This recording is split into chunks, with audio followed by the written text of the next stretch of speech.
Hello, hello, my dear friends, you've reached Elena's bar. The best place on the internet, the very best by far. She'll help improve your fitness, but there's also so much more. 'Cause here are just a few things that this channel has in store. There's bar and there's Pilates and there's belly dancing too. And many styles of yoga, so I'm sure there's one for you. Then watch her practice pianist string from right within her home. She's in such big condition, she'll outrun the metronome. Elena's Bar, Elena's Bar. They're the best place on the internet, the very best by far. It's not just the piano, but the ukulele too. The guitar and violin are even more that she can do. She does so many different things, it's hard not to lose track. I nearly didn't mention that she posts on her Substack. Elena's Bar, Elena's Bar. The best place on the internet, the very best by far. Yeah, controversial topics may be brought up for discussion, but try not to provoke her or she'll swear at you in Russian. And sometimes certain topics can make quite a big impression. So remember, you take part at your own risk and your discretion. Yeah, Elena's Bar, Elena's Bar. The best place on the internet, the very best by far. You might even meet Anita if you're quite a loyal fan. She's got a fixed male cat, but she's so desperate for a man. We've really got it all, then you couldn't ask for more. So sit right back and watch Elena shave a 3 or 4. Elena's Bar, Elena's Bar. The best place on the internet, the very best by far.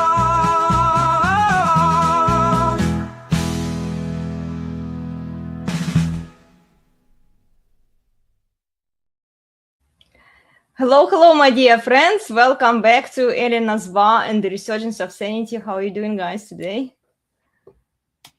Another good day. Another good day. Now I'm so old. I'm just happy to be up and about and breathing. Oh, Steve, well, we are happy that you're still here with us. How are you doing, Plutarch? I exist today. Oh, good. Well, you woke up. I'm so happy. Yeah, I really enjoy our conversations. Today we have a fun topic, guys. It's very controversial. We are talking about who the true enemy is. And it's based on your Wednesday's live stream. If you guys haven't watched it yet, I highly recommend you to check it on the Resurgence of Sanity YouTube channel. Yeah, you actually brought it up. You talked about the women, right, Steve? Oh, I was on a bit of a rant. Oh, yeah, but still, it's a fun topic to discuss today. And guys, if you're joining us, remember to tell us what you think about it. You can drop a comment in the comment section if you're watching the replay or if you're here live. Yeah, please tell us what you think. And I wanted to bring up some examples of women because I've been challenging some lawyers lately. And the stuff that they talk about is just all circulating around man up. Divorce is not such a big deal if you only do some risk mitigation and remember that you can always protect yourself. So basically, they're trying to convince indirectly. They're not saying, "Oh yes, man, go marry this woman," but they are kind of promoting the divorce to men in a way that it's not detrimental to them. But then my question is, why even bother if men already know what's coming for them? Men don't. Exactly. Yeah, I was just going to say that. Again, you're grouping all men into a category of this is what men do. And if you tell them this, oh, why should any man do it? You know what? Each man makes his own decisions. Oh, I'm not saying that men won't make their own decisions. It's just the narratives that I hear on social media. This is what is being promoted to men. Yeah, but each man deals with it differently. True. Men deal with narratives completely differently than women do. A lot of men see the narrative and they then make their choice. Fuck this. Not going there, not doing that. I can't compete, so I'm going to go sit in my room and pout. Or some men say, "Well, I'm going to go do my own thing and don't care about that stuff now." Other men are say, "Well, you know what? I'm going to try. I'm going to learn these skills or those skills and try this way." Other men are going to choose, "Hey, you know what? I'm going to go to church. I'm going to become Christian. And surely it's better over there." See, each man makes his own decisions. Yeah, and I also see men are promoting marriage to other men on Twitter in particular. There are some men who use the same female tactics. It's really annoying. They post the family pictures. There is one guy in particular, he recently posted a picture of him, his wife, and 5 children. And he says that marriage is the best decision he's ever made. And having kids in particular is the best decision that he's ever made. But he doesn't realize that he lives at the whims of his wife. So if she stays with him, marriage is a great deal. We don't know that. You can't make that assumption. We do know. Although- Hey, let's just take it at face value. It was the best decision he ever made. It's working out for him. It was the right decision. We don't know he's living at the whims of his wife. He might have a wife that listens to him. He might have a dominant masculine presence that actually leads. I mean, there's odds there. Odds are he doesn't. But I was just gonna say. possibly, it's possible that he does. So he actually might be telling the truth. And it was the best decision for him. Doesn't mean it's the best decision for other men. Yeah, Okay. true. Now, I want to build on what Steve said there, because Steve said 2 things. The odds are that he's getting walked on by the woman, and we know that. But okay, even if it was the best decision for him, that does not make it the best decision for other men or most men, right? Okay. Right. And you could even argue that on the basis of statistics and all the annoying stuff that no one pays attention to, that chances are he's going to end up getting destroyed later. And I would argue that chances are he's going to end up getting destroyed later. But here's the thing. Men don't say, "Oh," because he says, "Oh, well, it was the best decision I ever made." Whenever you hear that from anybody, man or woman, mentally insert "yet" or Yes. "today," right? Yeah. That is the mistake that men are making. Mhm. They are not approaching this stuff with due caution. Okay? And the moment you say, "Oh, well, yet," or so far, that's when you start to get into what that's what the sort of tradcons are really fighting against. They don't want you to question the potential futures. Yeah. Yes. That's a good note, Tacticus. Yeah. Yeah, well, and these are the narratives that I see on Twitter in particular. Yeah, it's men worshipping women. There is another lady. She's getting really popular, getting a lot of traction. She's basically repeating the least objectionable truth, and then she agrees with data. She agrees with everything, right?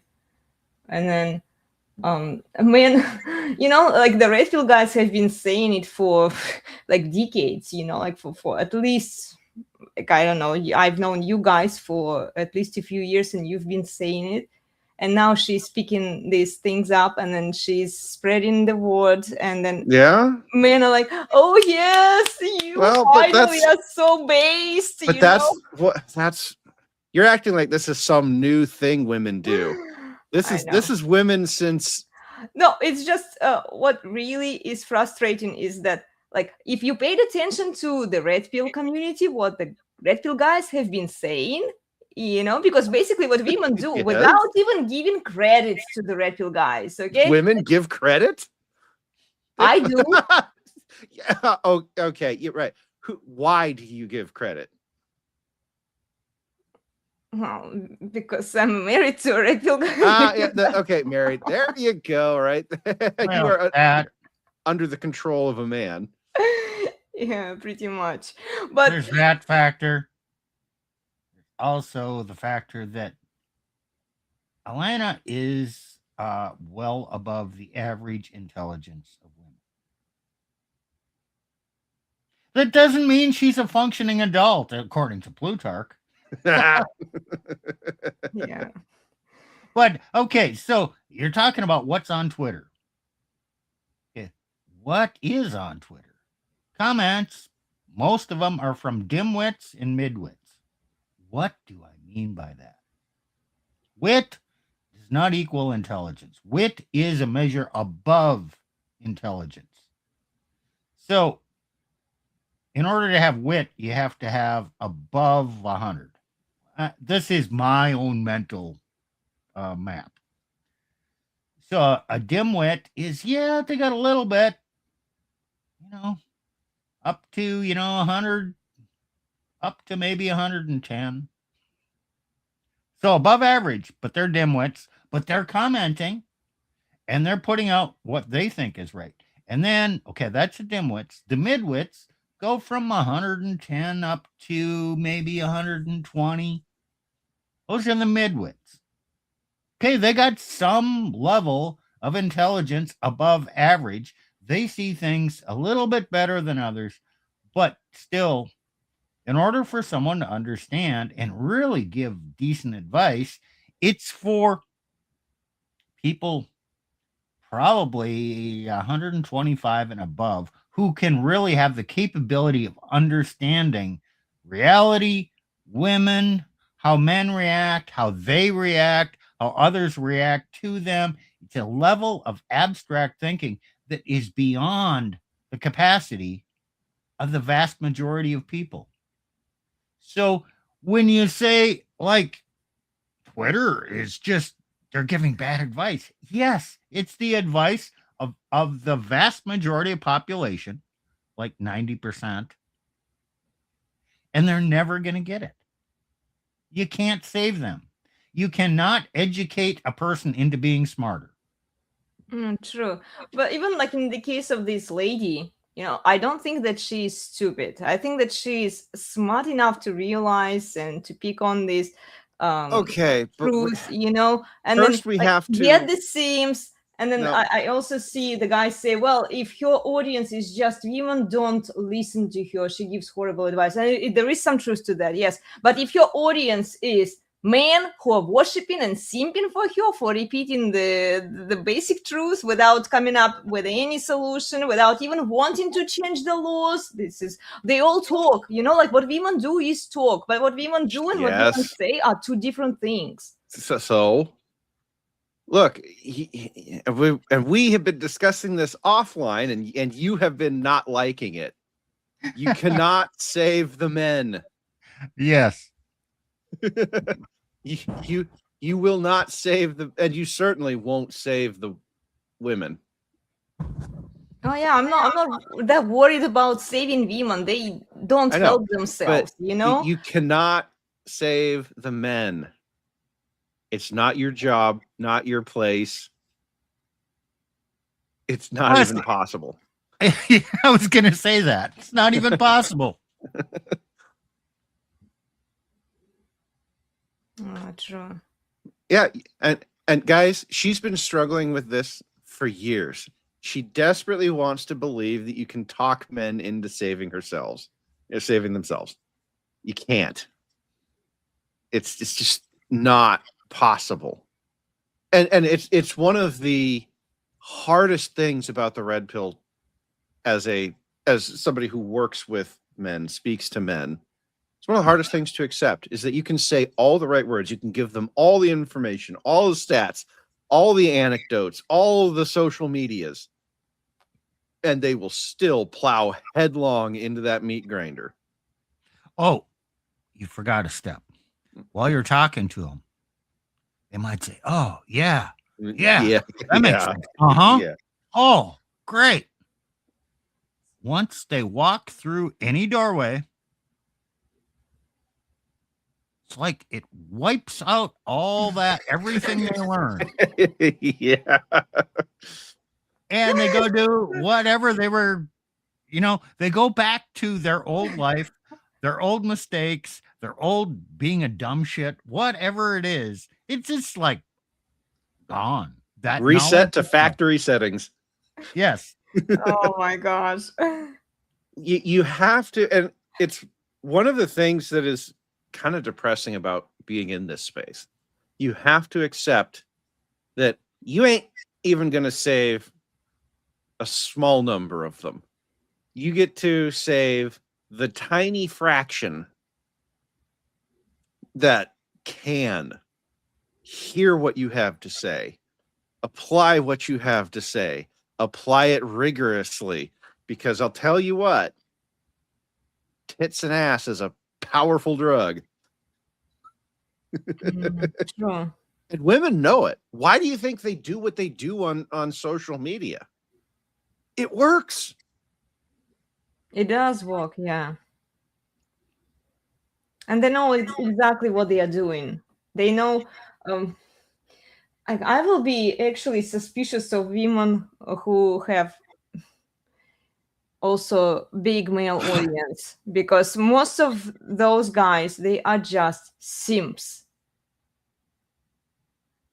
So it's not even that now talking about the red pill topics is becoming more popular. So we see more women are diving into it. Whether they associate themselves with red pill or not, it's irrelevant. They are still repeating those things, as the red pill guys have been saying for many years.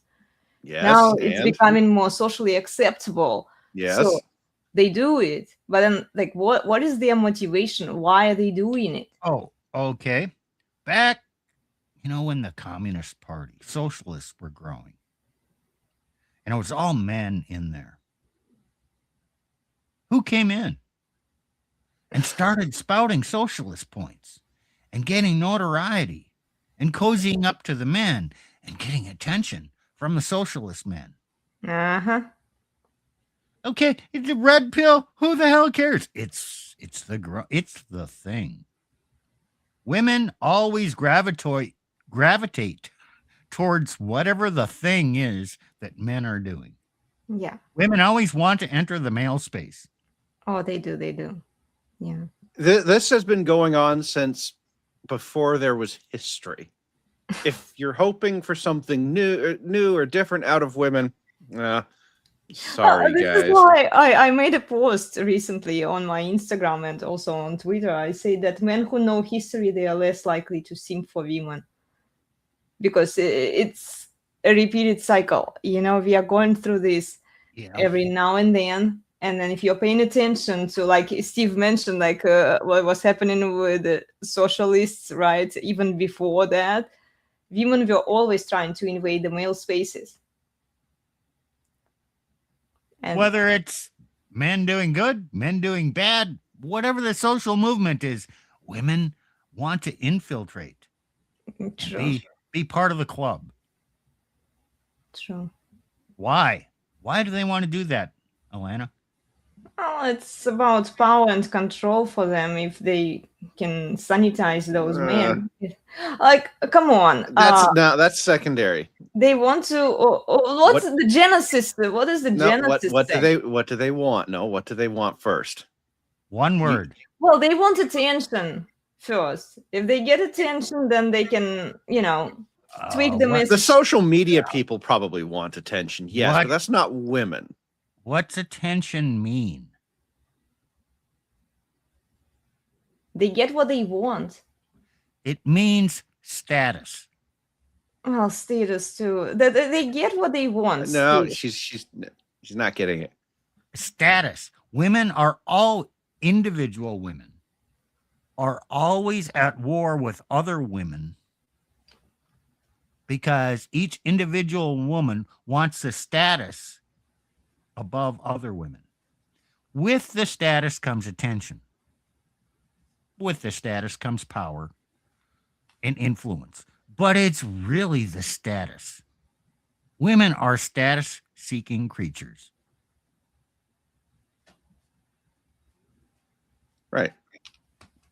Well, and with status comes everything, including your resources. The higher status you are as a woman, the higher status man who might pay attention to you, the more resources you'll have. Now, that's a whole can of worms you can open up about a man's resources and the way the laws are set up. But she's not thinking about that consciously. In fact, I would go so far as to say, never attribute to conscious thought what you can attribute to base biological programming when it comes to women, because it's always the base biological programming. These women aren't doing this. They are not sitting down in front of their keyboards thinking to themselves, okay, what do I need to do to get attention, resources, status, whatever it is today? Women do not think. Well, no, and if does they not see, think like that. If they see other women get it, monkeys see, monkeys do. Women are going to women. Right. They look around and they go, okay, which woman has more status than I do? How can I get more status than her? Oh, Yeah. well, I can say red pill things. That'll get me some notoriety. That'll piss off some women and make some men like me. Yeah, it's all about the intrasexual competition for male attention against other women. Yeah, it's female nature. It's what they do. So whether men accept it and act upon it, and then just lose their frame for this based women. where were they even 10 years ago? So who is the enemy of a woman? She herself is her own enemy. No. She's playing for herself. Who is her enemy?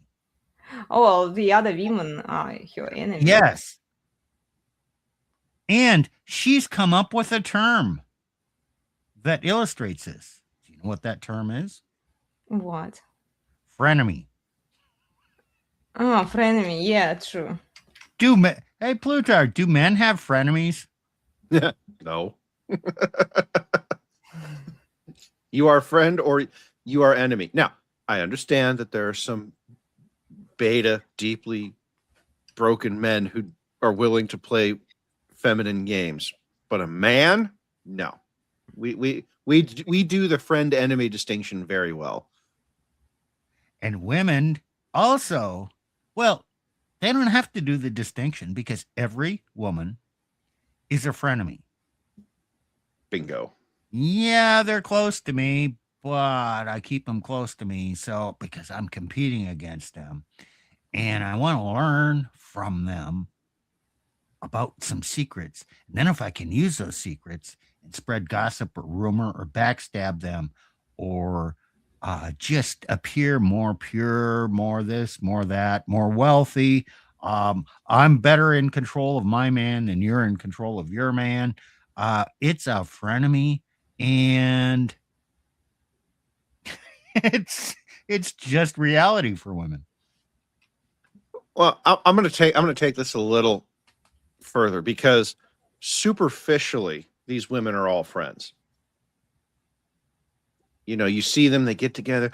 Oh, how you doing, girl? Oh, that horrible man. He's doing horrible things.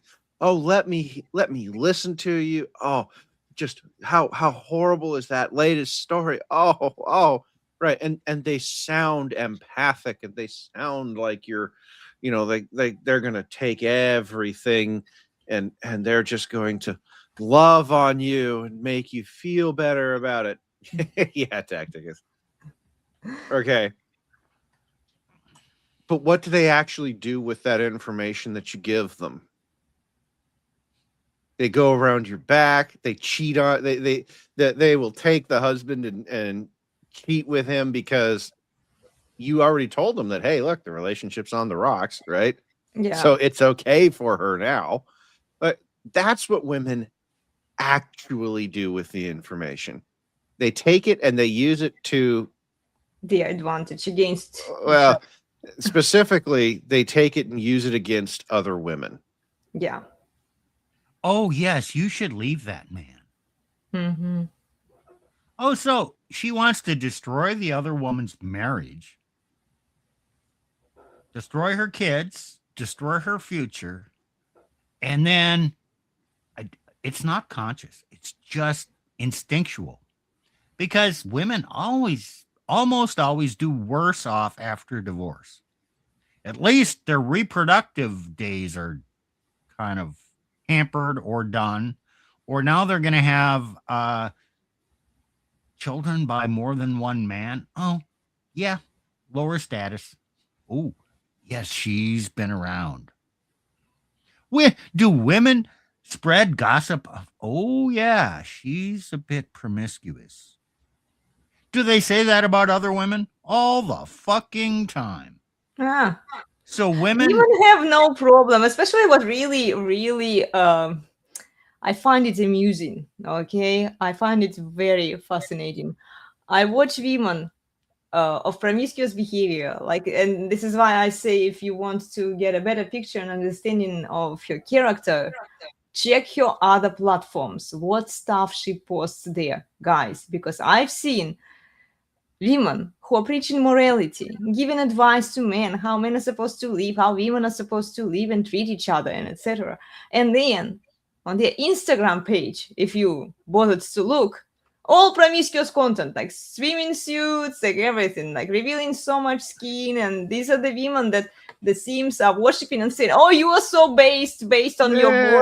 That's not even the most interesting.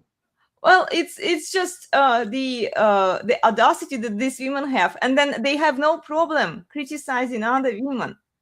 Whores have no problem calling out other whores. They never will either.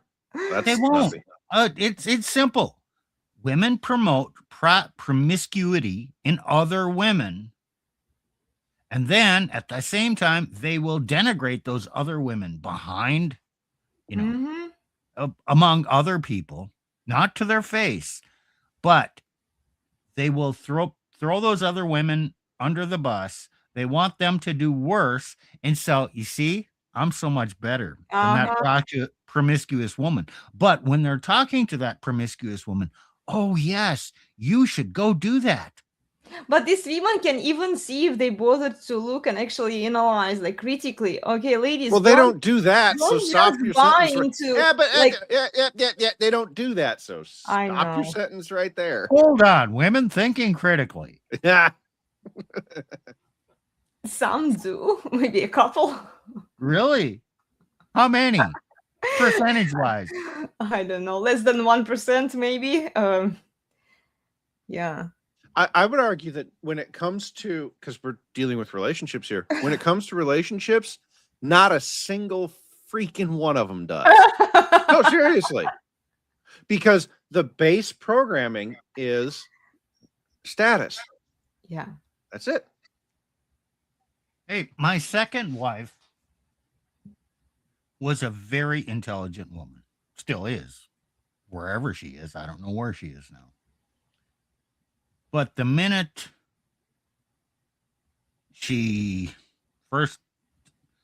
sex went down, then there was just low-level lack of respect. Then it became contempt. Then it became rebellion. And then at that point, any basic intelligence that she had was meaningless. In other words, she acted like average woman. Her intelligence made no difference at that point.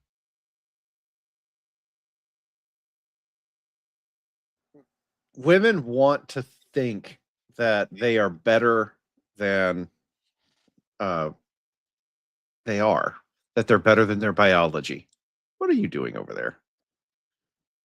I'm trying to remove this notification because it's a little annoying, guys. I'm so sorry. I was trying to adjust. I'm surprised that somehow Nightbot reconnected with my YouTube channel and its old Oh. settings. I was trying to change them so that it doesn't bug you guys.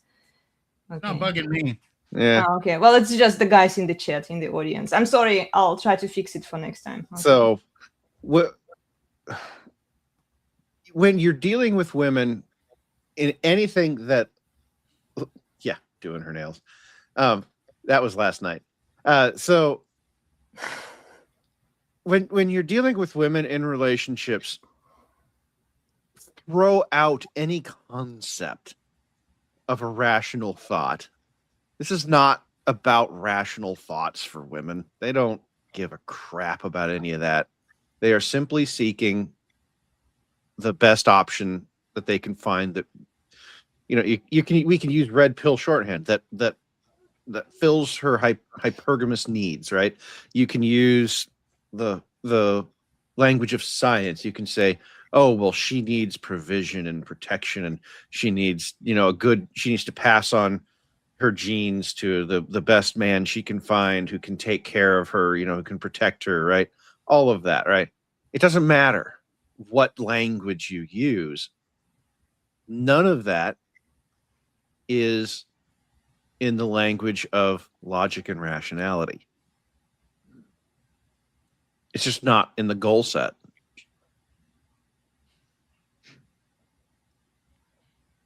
Plutarch, how many frustrated men try and teach their woman, their wives, logic and reason? Oh God. And here, let me explain it to you. You can process this and you can see reality the way it actually is. Uh-huh.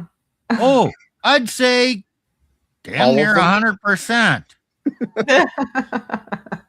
How many men are successful at doing that? What's the inverse of 100%? The only thing I can say is every man that tries will 100% of the time fail. So you're not teaching me rational thinking. No, I have not taught you rational thinking, nor have I tried. Oh, okay. Most of my attempts with you are to get you to climb off the anger ladder. That's most of it. So what is he doing that is successful?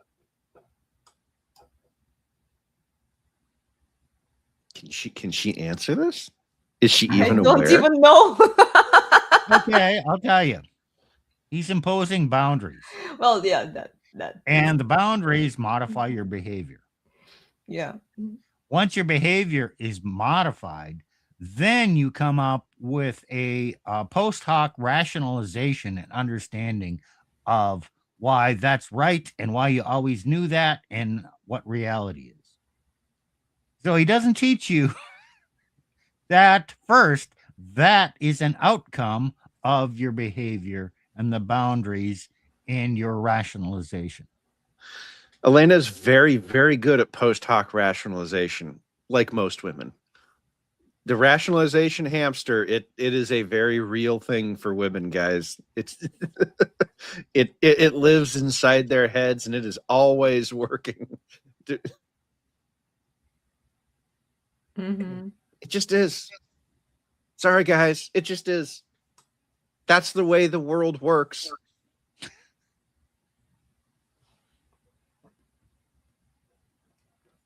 Yeah.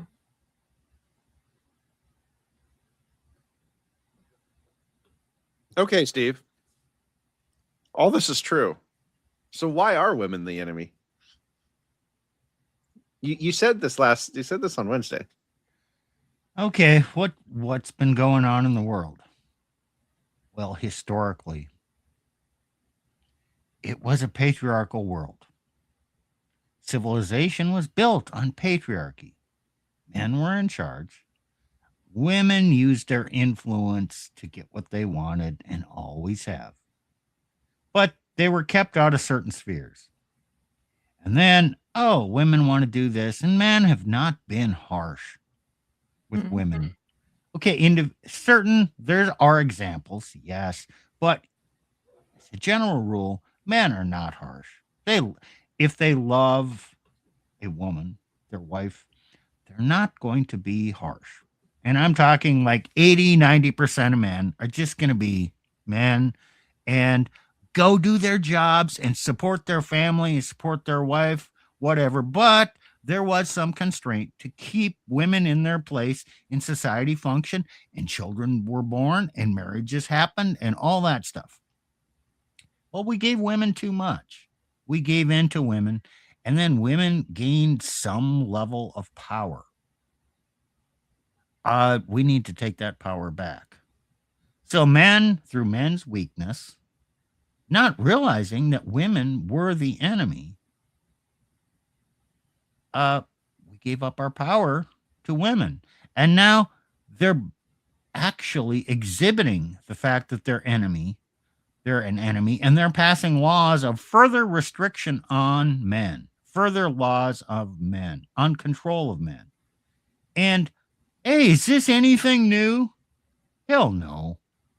It was there in Genesis chapter 3. Her desire shall be for her husband, basically to control her husband, and he shall rule over her. Well, they are even talking about social media. I've seen a couple of posts by various people saying that soon in the schools they will be taught against misogyny. That's in the UK, yes. Yes, it's already happening in the UK. So who's promoting that? Women. Yeah. And men are going to rebel against this. It's going to be a dismal failure. Well, but the to the point, the woman is the enemy of the man, and one of the things that your enemy will do is try and indoctrinate your children against the parents, or in this case, against the men. Mhm. Sure. Okay.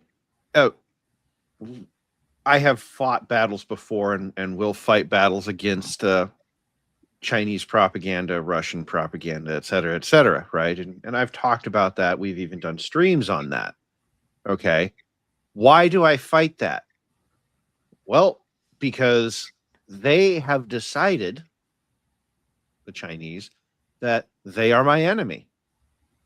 So as a man, I have to treat them as such. Okay. So if a woman says, I am going to pass a law to take your children, force them into a school where I will indoctrinate them to hate you, then you have declared yourself my enemy. Yeah. Okay. So are women the enemy? Yes. Yes. And that's how they do it. So, as a Christian man, do you hate your enemy?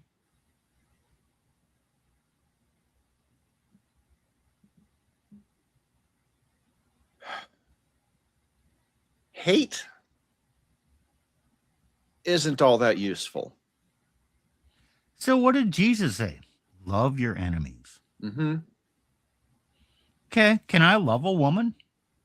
Sure.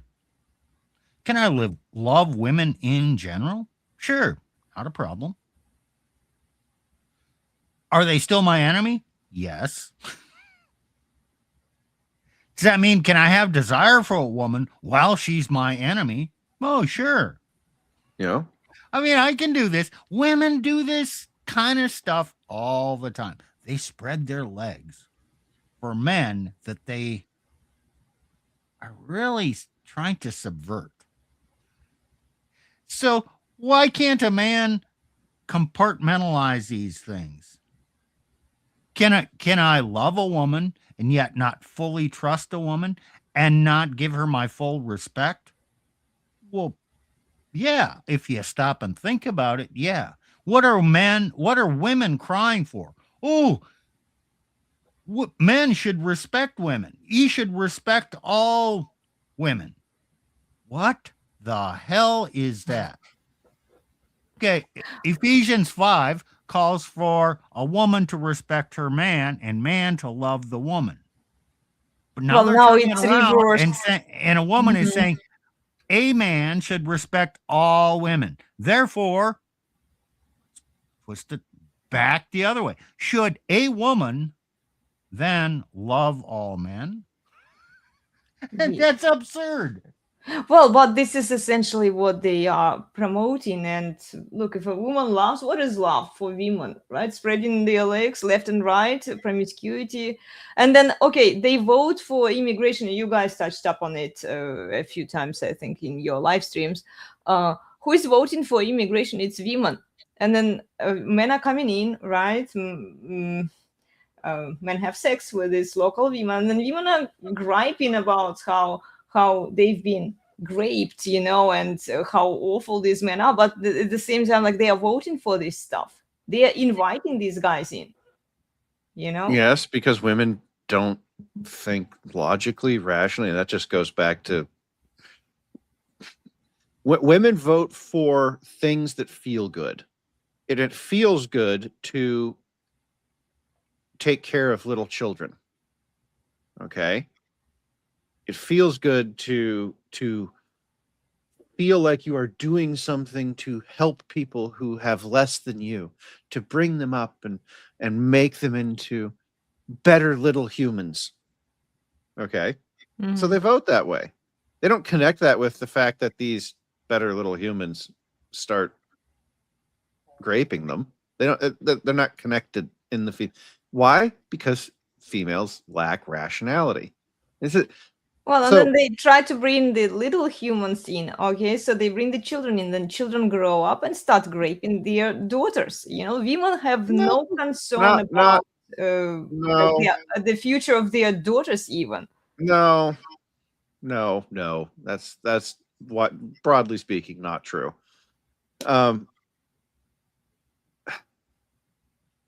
You're always trying to take things way too far, and you always you have this habit of saying the thing that it seems like it's the logical conclusion, but that's really not what happens.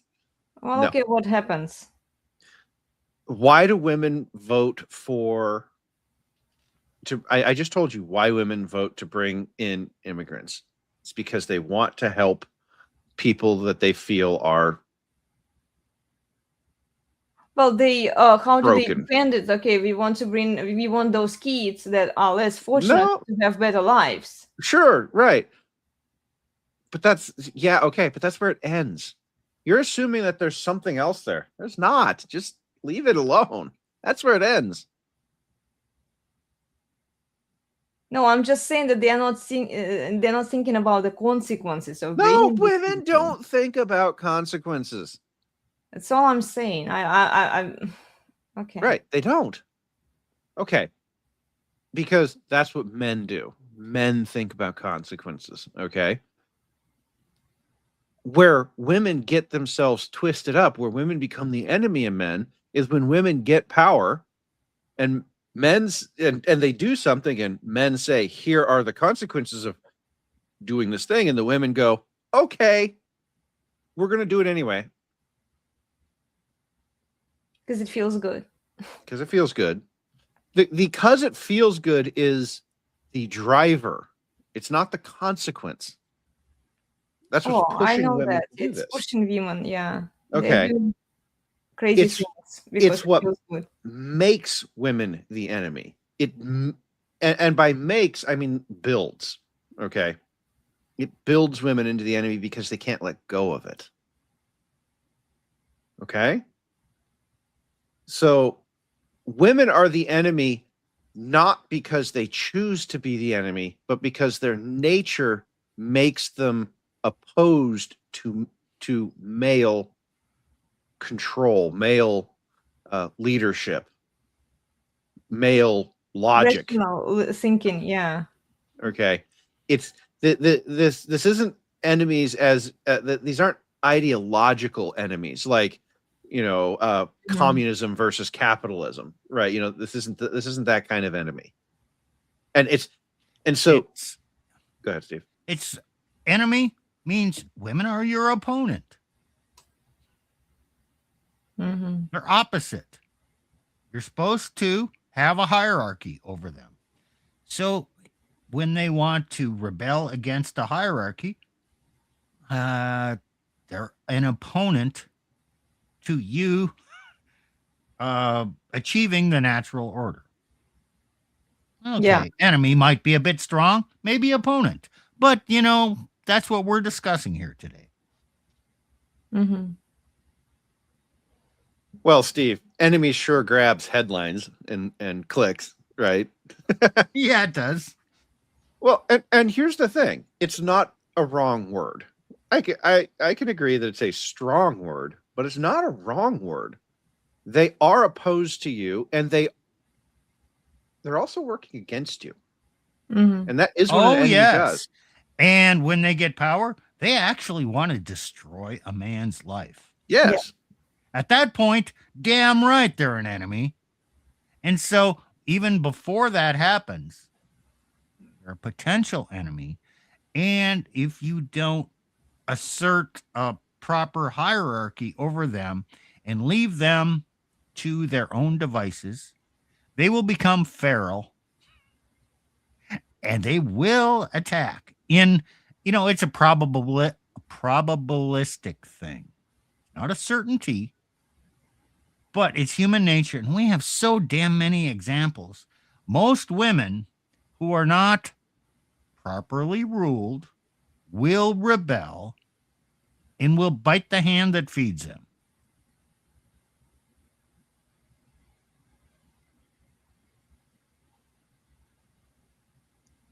And it's kind of funny to watch them do it. Because, Steve, as you said earlier in the stream, these women almost universally end up, or Steve, or was it Elena? I can't remember.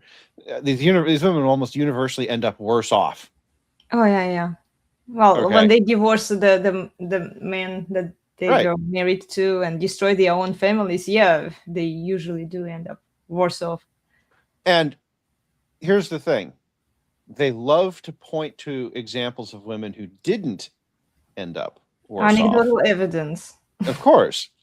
Because women are not rational creatures. They love to point to anecdotal evidence of, see, that woman ended up better off for doing it. Hey, Tacticus, actually, yes. I like this comment. And I want to put this up here. Tacticus says, I am only now realizing the incredible task to lead your enemy and not get destroyed. Brother, welcome to welcome to the reality and the truth. Like, that is the truth of what men have to do. Well, especially given the power, so much power to women, because you have to be very careful. It's superficial. It's fake power. And you have to see through the facade. And you have to realize, holy shit, I do actually have to lead her to not get destroyed. Yes, she's always my enemy. I still can love her. If I don't properly lead, oh damn, I'm kind of fucked. And society is going to tell me, just line up, just do it. Women are going to always be manipulating to get what they want. And then she's going to leave. Well, if he kind of fails, or, deck stacked against him, whatever. If a divorce happens, then she claims victim status. And then all the other women who are competing with her say, oh, you did the right thing, even though they're secretly chuckling that I'm glad I'm not you. And then who else comes in? All the fucking simps saying, "Oh, yes, you are a victim of a bad man." Yeah. So, so she doesn't take the consequences. She's not accountable, and no one holds her accountable. But it's to her own destruction. Yeah. It happens all the time, and yet we cheer the process. Yeah. Well, I recently saw a couple of videos where women got divorced. Actually, their husbands filed for divorce after 10 years of living together, having a few kids. And there, instead of figuring it out with your husband, what does she do? She posts it on public display for everyone else to see, to praise her, how awesome she is, to give her that veneration and admiration that she's looking for. And a bunch of ladies told her that, well, he will be liable for alimony and child support. You know, it's bad for him. He's a horrible man, awful man, but here we are, you know, at least you can get the alimony and child support. Hire a good lawyer, they told her, you know. And Yes. because it was Make such him a pay. sudden Make him decision. suffer. Destroy Yes, the make man. him destroy him. Yes. And this is the kind of messages that she gets. And then also the Sims, oh, he's not even worthy of you. Oh, poor you. He's a horrible man. Instead of, I did leave her a comment. I did tell her, like, look, men just don't throw divorce papers on women usually. You know, there must be a reason for that. But what of all of those messages that are guessing her up? Like, do you think she will pay attention to my single message there? No. Where I told her, like, course not. you might have done something wrong there. You might have drawn him to that conclusion to throw divorce papers. Which is on him. why it's important. It's important to ignore all of that. It Yeah. doesn't matter. They're not going to do a damn They're thing. not. And you just have to accept that. Yeah. Which is very hard for her because she loves nothing more than to doom scroll before going to bed. Well, I do that. Well, I kind of. You doom scroll. I put a limit of how many. No, you don't. What I watch. No. I try to, you know, but sometimes it's hard. Like, you open an app and then suddenly this video shows up in front of you, and then you watch it, and then, like, oh my gosh, you know, like, what are you doing there? And then, yeah, she's definitely going to ignore my message because there are tons of messages that are guessing her up, that are telling her, like, you just deserve this princess lifestyle. You take your husband to the cleaners. He's such a horrible, awful man. Yeah, okay. There's tons of that out there. Always So will be. Plutarch, do you think sir. Elena will ever learn that she can't save the world? No. Saving the world is wired into female DNA. Seriously. Why do women vote to import the third world? So that they can save them. Yeah. That's why they do it. Well, at least I'm not pro immigration. I'm at least saving men, as many men as we can. Your political views are derivative of mine. True. Yeah. Well, at least I'm directed at helping men to some extent. But even then, like, I do refer men to watch your stuff because Elena exists on this. Men should not. Elena exists on this platform, saying what she says because I exist in the background. That's it. Yeah, that's true. Without the guy behind her, she's not doing this. She's just another girl out there looking for status. If she's even aware this space exists at all. Oh, they are aware. No, I'm talking about you specifically. Oh, like male space, you mean? Yeah. You probably wouldn't even be aware of this space at all. You'd probably just be out there looking for another high status guy, just like you were when we met. I think Elena would discover this red pill side if she was single.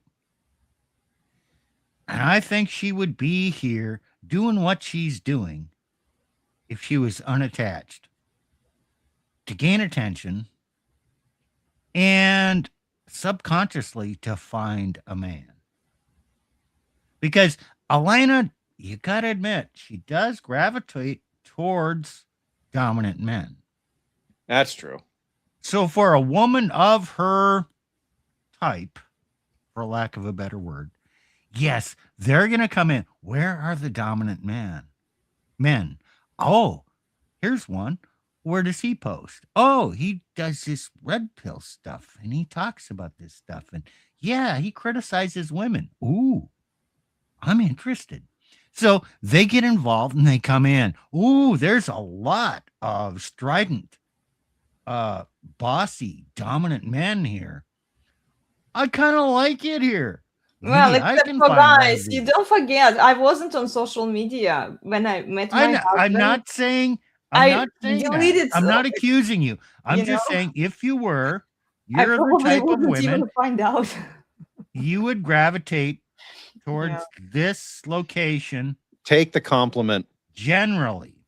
Mhm. I'm not saying you would find it, but in general, yeah, you're the type of woman, even if you weren't married, you'd be here. You wouldn't be acting quite as honorably if you were unattached. I'll say that. Yeah. Well, women don't. Okay. They don't. It takes a man who can put boundaries on the woman for her to be able to do what she does. Okay.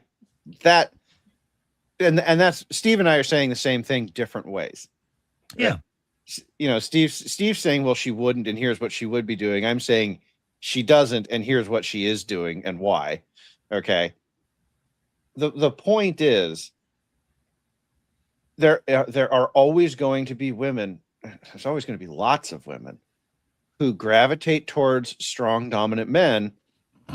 And there's a lot of women who are terminally online, and they are going to see, oh, wow, these men over here, they say things. They say things I don't like.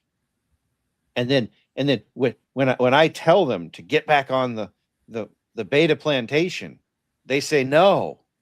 This gives me tingles that I don't understand. I must find out more. And some of them will find out more and they'll crash out and they'll go tell the world they found this great, horrible place of grand misogyny. And others will go, wow, this feels kind of nice. I like these tingles. Can I get more of these tingles? How might I get more of these tingles? How might I get more of these men paying attention to me? Oh, well, I can start saying things that they say. And this is what they do. And even like I'm actually okay. Yes. Okay, this is what they do. And then some of them are even married, which should tell you something, like where are their husbands? This is what Nick likes to ask these ladies. Where are their husbands? Okay, we don't see them in the red pill arena or anywhere, And then it's like, what does it tell you? No. Yourself in Guys, the red pill. Watch her spiral. Watch her spiral. This is what I deal with every day. So, do a certain percentage of women long for rating season? Rating. They don't even know what it means. But biologically, do they long for? Were there a certain percentage of women that didn't dread rating season? Elena is confused. She doesn't even know what that was. What was it then? Come on, you started it, Steve. Okay. So we're going to go way back to the Viking days. Okay. And, those Norwegian Swedes, the Vikings, would sail in on their ships and they'd go down to the coast of Ireland. Mm. And there were a bunch of Irish men there, maybe farmers, maybe warriors, but you know what? They'd be off at war, and every so often the Viking raids would come in. What do men like to do when they raid? Yeah, I can see your. Okay, you know what? They're going to have their fun. Chad Okay, season. then they're going to leave. And the men are going to come back. Normality will reassert.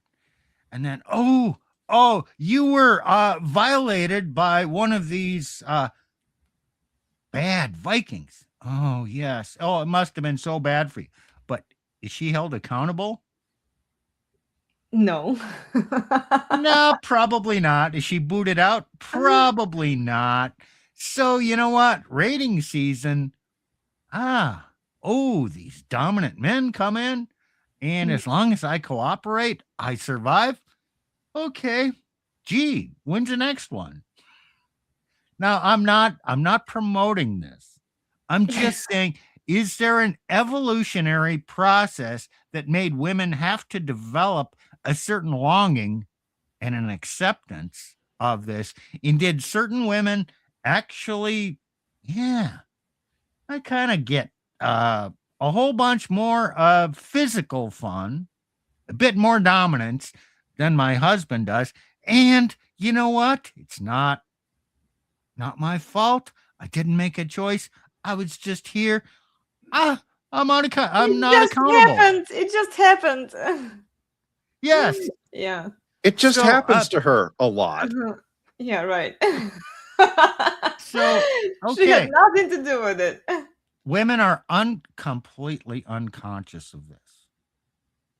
But if the men around them are too damn safe, might they not have some inclination to invite in, let's bring some men from the other side of the world who aren't quite so civilized? Yeah, this is what Is it right, just a thirst for some dominance for a bit of rating? Okay, this is completely controversial. I'm just throwing out the idea. So, Well, what do you have to say about this, Plutarch? Okay. Well, Steve, I've had this idea for a very long time, since back when I started reading Red Pill content, even. The reason that the lefty women, and these are women who are, they're the ones passing all the grape laws and the anti-harassment laws, right? They're the ones who are making all these laws about men. But they always seem to really, really, really want to side with Muslim populations in debates. They want to bring Muslims in. The lefty women that do all of these laws that are very anti-Muslim laws always seem to be desperate to have Muslim men. They want to support Muslim causes. Gaza versus Israel is one, right? And there does seem to be some sort of base desire to be dominated by these men. Primal desire. Yeah. Well, and when they live in a very safe, civilized space, the men that they live with are boring. They don't bring any excitement. They don't they don't objectify these women enough. They treat them nice with respect, like women say they want to be treated. But then women get bored, and boring is no fun. So one feeling secure in her thought, emotion, desire. Security means something different than what men think it means and what women say it means.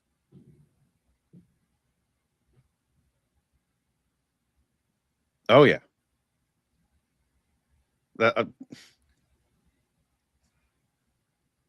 Security to a woman means I have Chud with big stick who beats other men, and as long as he beats all the other men with stick and all other men go away, I have best Chud. Oh, bigger man beat my Chud. Well, he is now bigger man with bigger stick, and I will, and he is now better man. Women's royalties are flexible, right? As long as there is a winner. Flexible is putting too much limitation on their loyalties. Yeah, I know. Let's be honest. Her attraction for that man is what it is. Does she long for gentle sex with that man? Or something more aggressive? It ain't the gentle stuff. She wants to be claimed and dominated. Yeah. And actually used by that dominant man, which, gee, he chose me. I have status. The dominant man chose me. I must be something special.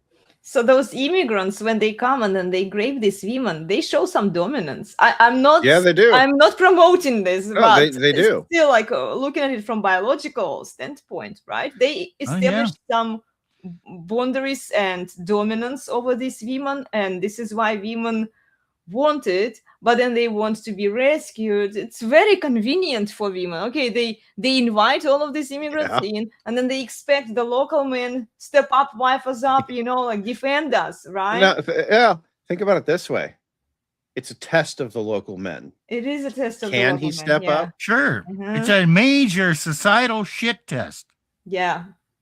Yes. Yes. Mm-hmm.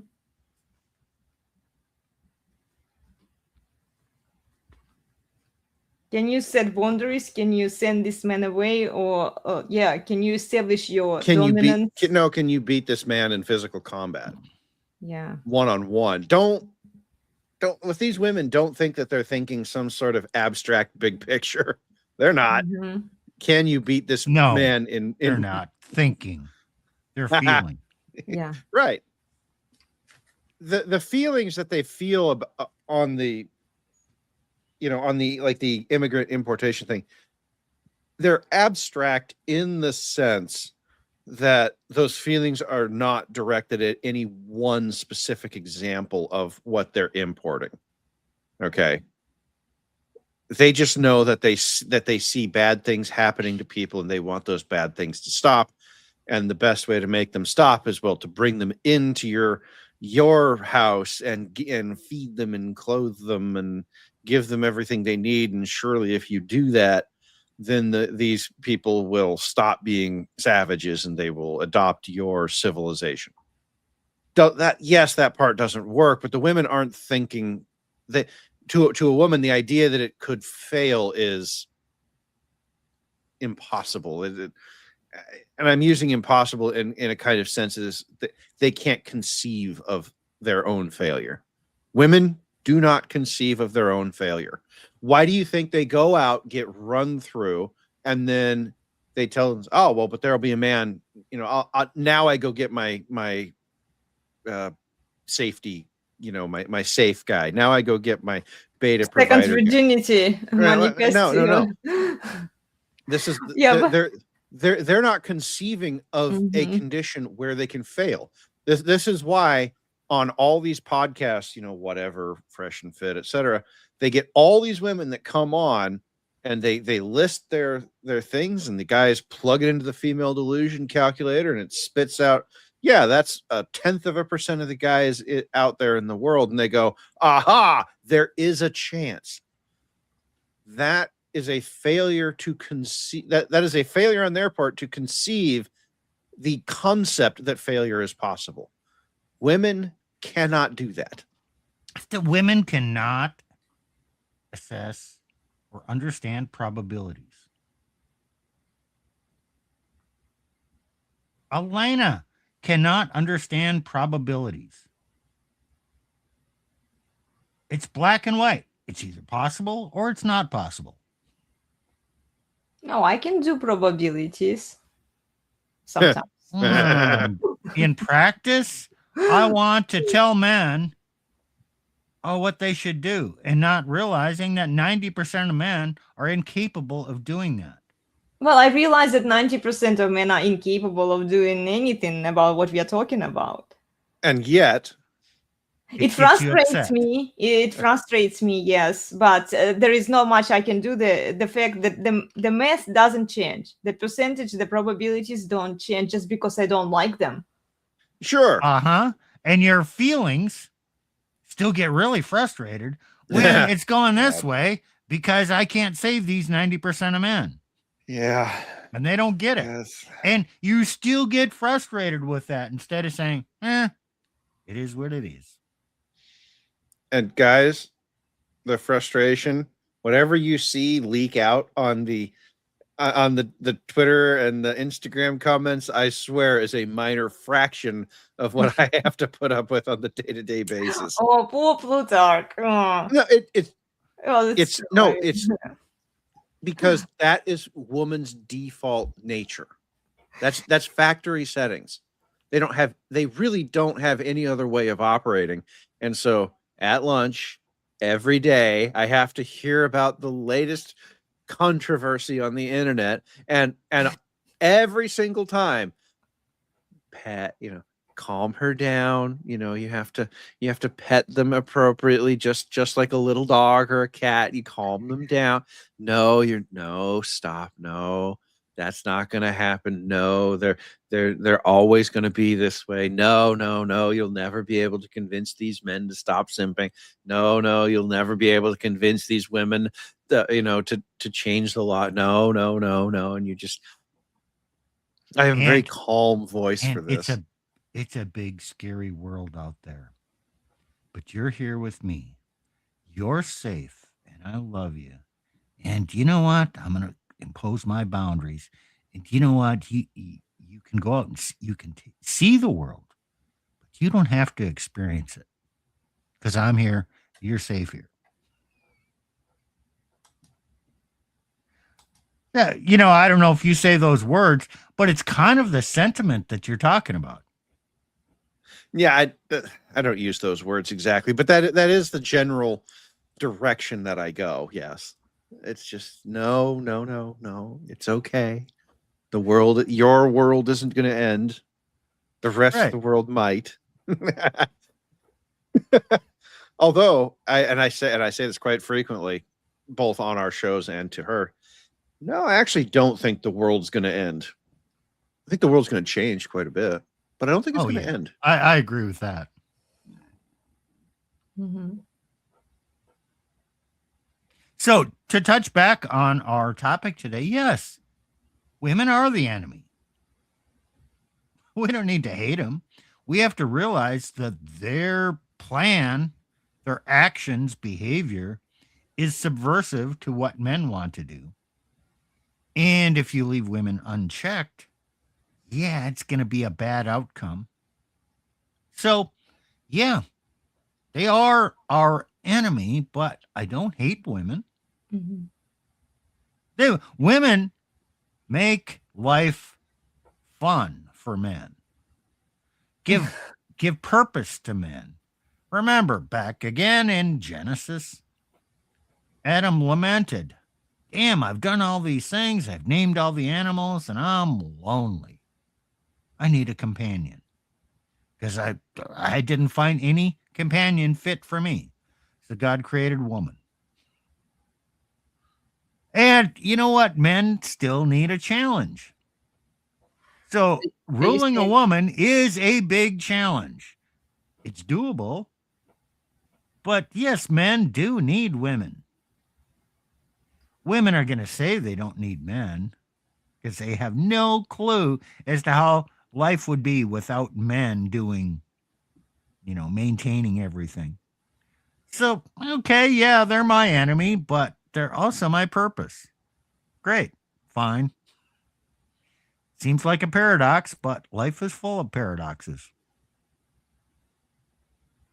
I don't think men need women. And this is, by the way, like a very, how feminists would take it to an extreme and say, well, yes, men need women. See, men need women to have babies, men need women to procreate and to do all of those things, to give them purpose, to build men, to like, they will take it to an extreme just because men agree with some biological facts, you know?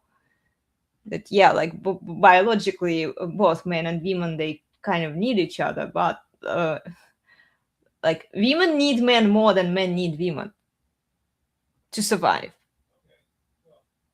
Darling, we can't hear you. Mute button's not working. Mhm. You just said two different things, though. You just said men don't need women, and then you said, well, men need women less than women need men. Which is it? Like I mean, I'm responding to Steve. I know, but to and I'm what asking you a saying. question. Which is it? Steve knows what I just did here. That's why he's smiling over there. Yeah. Like, okay, men don't need wives to procreate. They can procreate. Well, okay. without- Now Yeah, they Yeah. do. Well, no, they men need women. need women to procreate. Yes, men Oh. need women. But they need women, yeah, to procreate. Yes, if they want to Okay. procreate, then yeah. If they don't want to procreate, then it's like we don't need women. Go back to Genesis 3. Did Adam need a woman? No. No, he wanted one. Big difference. Greatly, deeply in his core, I want a companion. Okay, so got a companion. Now, man, this companion, damn. The tits, the ass. I'm telling you, that's a fine thing. I want that. I'm gonna have fun with that. Oh yes, and I will keep her. I will support her, and I will talk to her, and she'll talk to me, and I'm in charge. And you know what? This works. But he never needed her. He did a lot of shit before she was around. Same thing with men today. Do they need sex? No. Do they need companionship? No. Do they greatly desire sex? Hell yes. Yup. Do they greatly desire companionship? Hell yes. Yup. Do they realize that they need to dominate and lead and maintain the hierarchy? Nope. Pretty much. Well, this is, I think, the problem is where they want those things. Okay, what women will always say, and the church ladies, I've seen them do it too. The TredCon women, the Tred wives, all of these LARPing, Jesus is my boyfriend ladies, right? They all say, oh, well, men need women.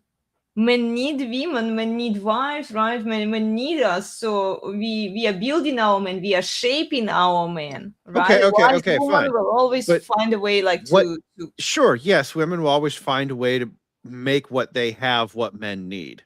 But that's what we're saying here. Men don't need it. They just greatly desire it.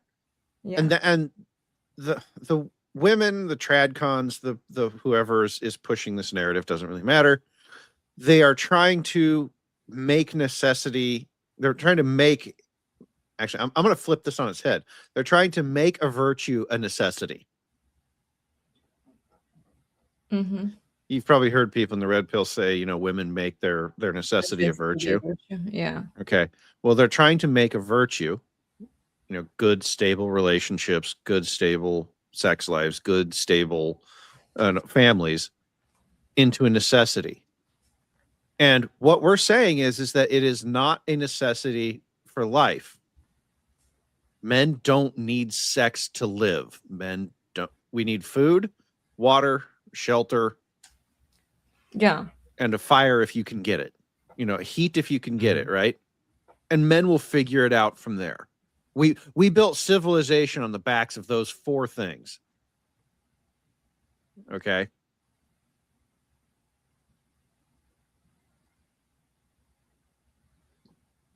There you go. That's what men need. And so yeah, when you hear the women running around saying, "Oh, well, men," or the women, or the tradcon, feminized men, in other words, when you hear them running around saying, "Oh, well, men need sex." Need is a strong word. Oh, but it's the same as women give men purpose. No, his purpose is his mission. A woman can't be his purpose. The moment she becomes his purpose, he lost his frame. She lost all respect for him. Sure. Yes, that's true. Yeah, okay. Because the tradcons will also say that women give men purpose. Family gives men purpose. Yeah, but like he can't have a family without a woman, can he? Yeah, you can't. Well, without a woman. Yeah, well, yeah, True. you do. You have a family without a woman in your life. Brotherhood. Yeah. No, I mean, you have a family. You have brothers and sisters and mothers and fathers and cousins and all that. So these the women Alana was talking about are confusing the catalyst with the cause.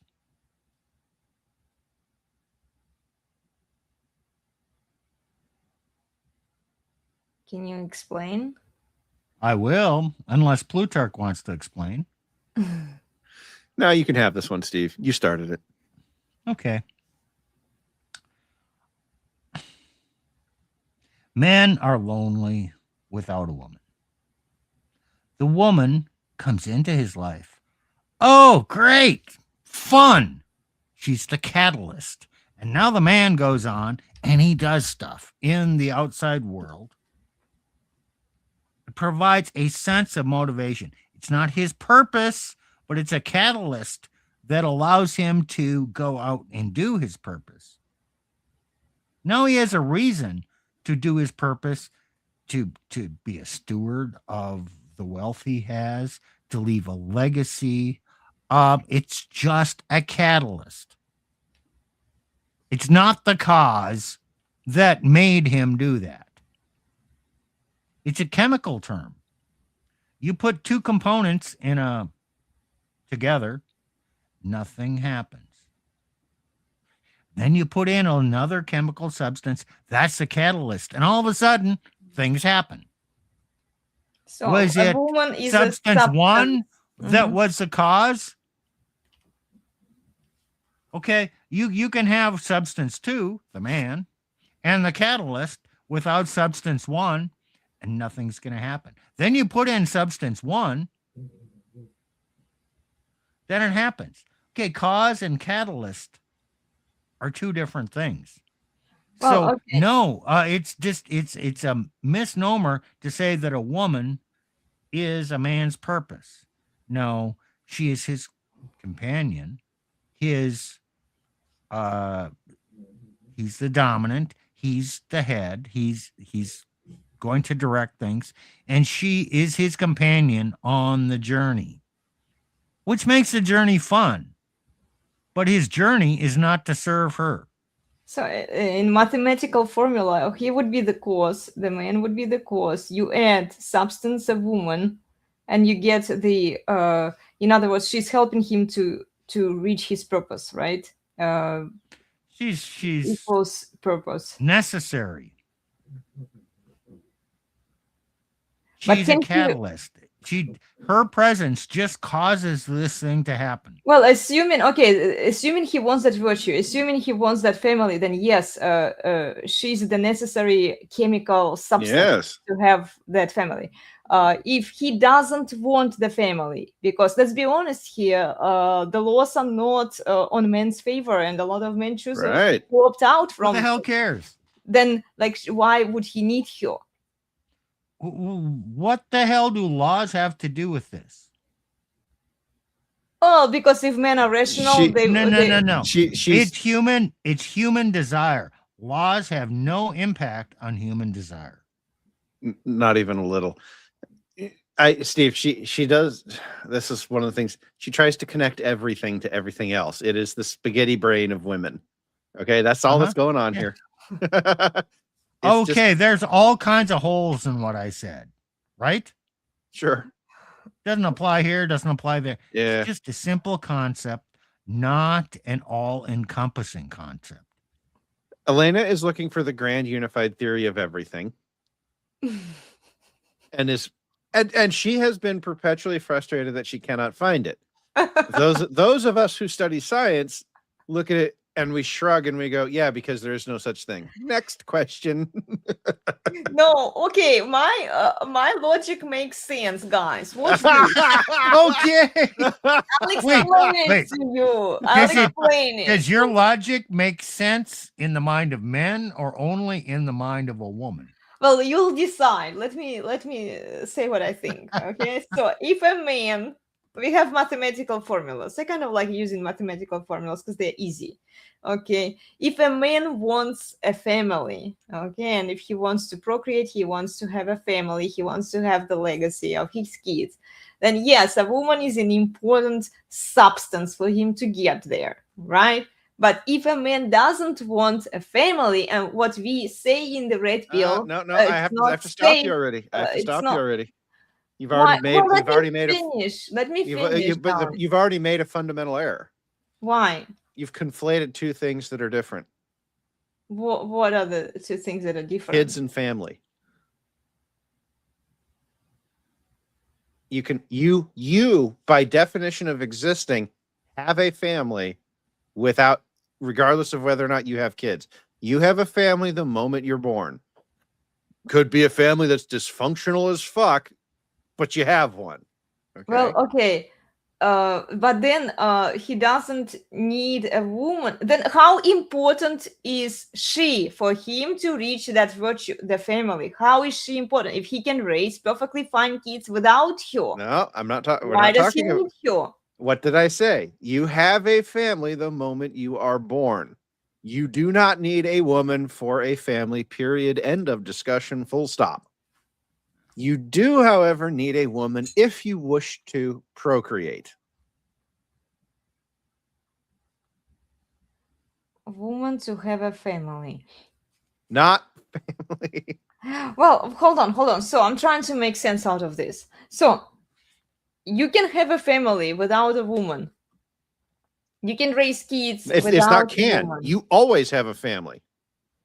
Well, okay, you are born. I'm not talking about like, okay, you want to have your own kids, and then in order okay. to procreate, you need to find a woman so that you can procreate with her, right? But you don't need to wife her up, because in order for you to have a family, your kids technically already have a family. It's just going to be a dysfunctional family.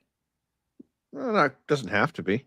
Well, I mean, like to some extent, like the parents are separated, whatever, right? Right. Okay. Raised by single mommy. Yeah. If you want to procreate, then you need a woman. That is what you need a woman for. It's the only. It's the only thing you need a woman for. Steve was saying that to get the purpose, she is important. Oh, no. Purpose is not derived from women. And Steve was not saying that. I do not derive purpose from women. So think about it this way. A man should have a purpose, right? Yes. And his purpose gets changes when he has a legacy. Correct? Yeah. What's his legacy? His children, I mean. Yes. And now I have a legacy and I have a purpose. My purpose is, to further my legacy, but to leave something for my legacy, to train my legacy, to go out and conquer the world, because, hey, I got somebody to leave it to.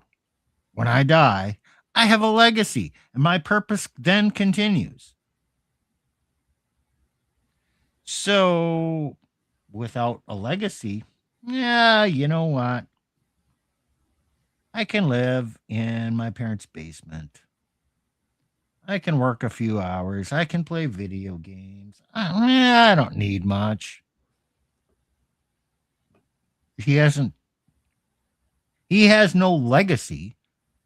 Therefore, his needs are quite small.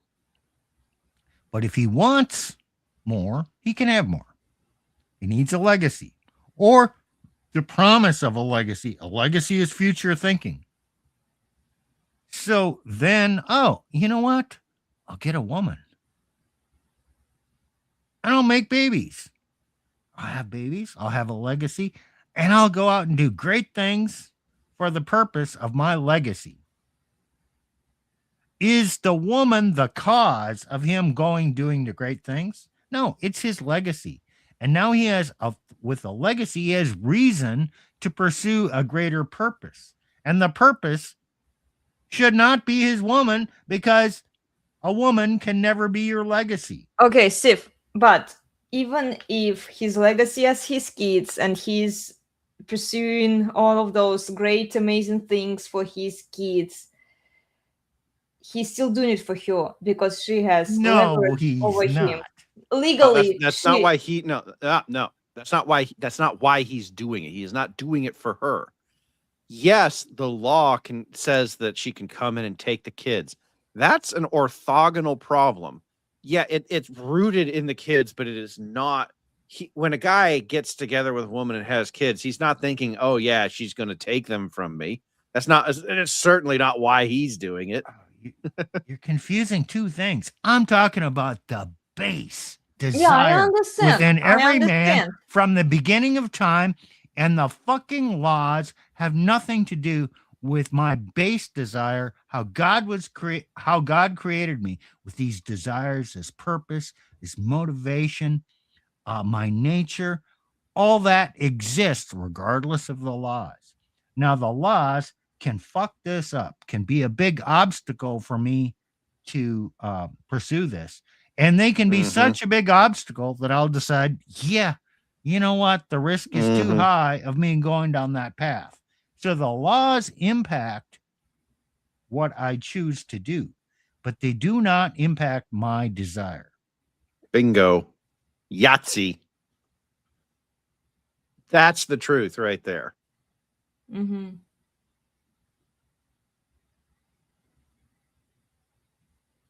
Yeah, and it's sad. So a rational man will look around at the laws and go, you know what? It ain't worth it. Mm-hmm. Or if you're a smart man, you look at the laws and you say, okay, the most common and achievable path for men to have a legacy was children. Okay? That is absolutely true. But the laws make it today such that it is not worth it to try that path for legacy. So a lot of men crash out, and they do as Steve says. They go play video games in the basement. Okay, and well, they don't need much. As far as right. Well, no. Don't need much stems from the fact that if you're not actively pursuing a legacy, you don't need much to exist. Humans don't. I mean, we require some energy, food, etc. But we're not talking about a lot, okay? Yeah. Only if you're pursuing a legacy do you need more. Do you need a woman or not to pursue the kind of legacy you're looking for? Do you need children or not to pursue the kind of legacy you're looking for? Do you need to work obscene hours to pursue the kind of legacy you're looking for or not? None of those questions matter if you've decided that you're just going to sit and play video games, okay? It's only when you want to achieve more in life. And look, guys, yes, trying to achieve more in life is a pretty damn good way to get access to better women, because women want men who are looking to be more than just bumps on a log who exist somewhere. Okay. Like, that's sorry, guys. You're just not going to find a woman who just wants to sit there and be a bump on a log with you. Okay. So what the argument that you can say is that the laws have pushed men to seek legacy elsewhere.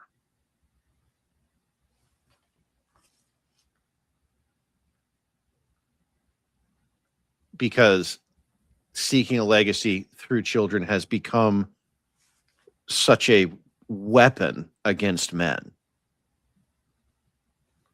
Does that mean that a man does not desire to have children and a legacy through that Oh, no, mechanism? I'm not Of saying course that not. they don't desire. It's just whether it But makes sense or not. an intelligent, rational man can look at the laws and go, yeah, those laws mean that that path is not for me. I am not going to take the risk. By the way, that's what risk mitigation looks like. Yes. Okay. A man looks at something, goes, that's too risky. We're not doing that. We're going to go and do something else instead. And that's, Steve's talking about cause versus catalyst. All of this that I'm talking about right now is cause. A woman can catalyze a legacy, a future legacy. She can do that because if you want kids, you kind of need to have a woman first. And so there you go. And then but that is not it's not the only way to achieve this. And men are looking at alternative strategies right now because the laws have made it much more difficult to achieve it. I mean, Nick tells his story all the time. We're not going to repeat it here, but Nick is a great example of exactly what happens. And he knows it. And Well, okay, we're Elena's kind of demonstrating this right here, right now. yeah. Elena is struggling to understand this catalyst versus cause, and it's a concept. Mm-hmm. But women do this, therefore it's the cause, and he's doing this to serve her, and he blah, blah, blah, blah, blah. No, it doesn't have to be that way. It's a certain paradigm. It's a way of thinking. I don't think women can actually, most women can understand this vast difference, which is somewhat of a nuance between catalyst and cause. So everywhere in our modern world, women say, oh, yes, I'm needed for him to do his thing. Women are just inherently programmed to think that they're the cause. Oh, I don't think I'm good the that cause. men do. No, I'm not criticizing you here. Oh, okay. I'm just saying everything out there, all the tradcon women and all the feminist women, and every woman is saying, men, you need me. And you will serve me, and then you can provide for me. But then you can do great things if you just have me, and you won't be shit without me. So she thinks she's the cause. She doesn't understand this subtle aspect of catalyst. I know my husband doesn't need me. It's but this is why they keep saying that whatever man achieves is because of her, because behind him there is this perfect woman who motivates him, who inspires him to achieve those things. She gives him purpose, Yeah, you just confirmed what Steve said. Yeah. Right. She did.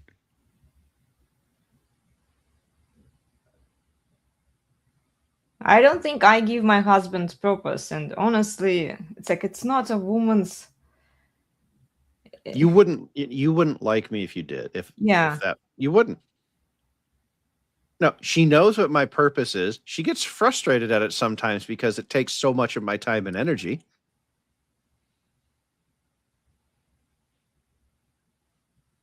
I was out of the house for 11 hours yesterday doing a thankless task that no one else was available to do at work. Oh, well. Did she like it? You do what you have to do. I mean, right. You know, it's She doesn't like it, but she accepts it. And then I have to give the appropriate number of hugs and kisses when I get home, because that's the tax for leaving the house for. See,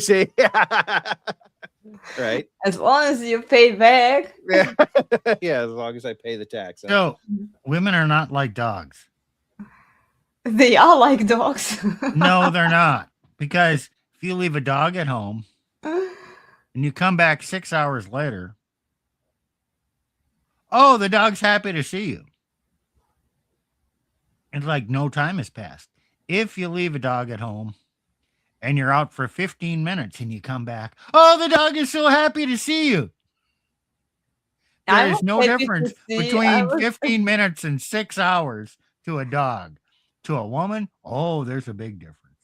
Oh yeah. Well, Very, very big difference. no, I'm happy to see my husband every time he comes home. That's not what Steve was saying. Yeah, but like, yeah, I understand.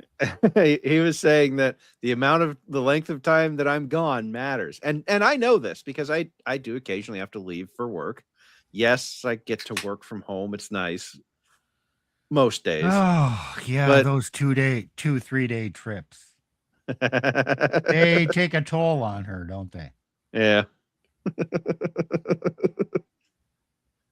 He doesn't. Oh, yeah.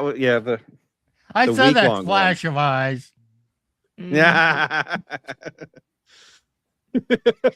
Oh, Steve. Steve got that dog in him. Come on, guys, let's talk about something else. No, we're having Hey, fun now. no, Yeah, I we're, figured you were. okay, if anything, we're just demonstrating that men and women think differently. Okay. That doesn't make women bad. Women have different motivations, different ability to understand concepts. It's just different. Okay. Left to themselves, it will lead to destruction. So yes, they are your enemy because they think differently. Yes, okay, I wrote that article, Team Woman. Women are on Team Women, but it's a team made up of frenemies. You need to get her on your team, Team Man, Team Her Man. Okay, so who's ahead of Team Her Man? The man. So keep that in mind. And so, yes, she's your enemy because she's inclined to go back to Team Woman. And then all the other women are secretly are her enemies, frenemies, and they're going to want to see her destruction. And if she does that,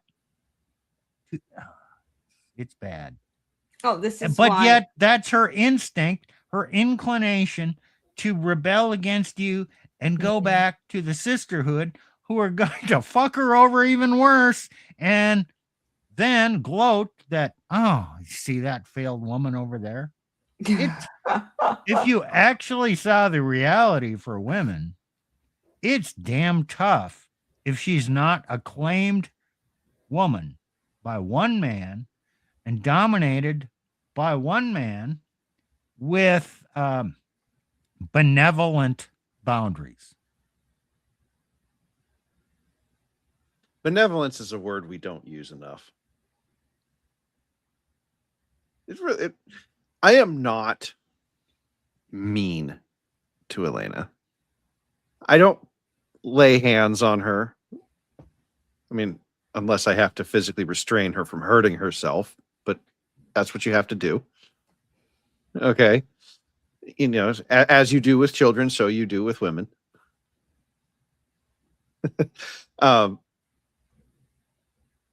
But I don't sit here and plot ways to actively make her life worse or plot ways to exercise my power over her because I can.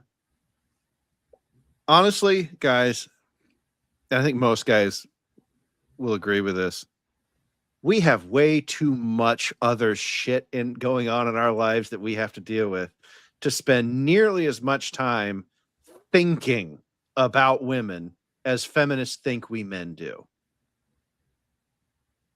The feminists think that men spend all this time plotting various and sundry ways to dominate and control women and cause harm to women. No, we don't. We spend the vast majority of our time just trying to keep our lives from exploding on themselves. Okay. There's this great meme running around Twitter right now. It's from the TV show Mad Men. It's this guy in an elevator, and he says, "I think about," he's talking to one of the lead characters. He says, "I think about this, I think of something about like your work or something all the time." And the guy looks back at him and he goes, "I don't think about you at all." Yeah, sorry, women. Us men, we're not thinking about you at all. In that sense of we have so much other stuff going on that you don't occupy the kind of mental space that you think we occupy.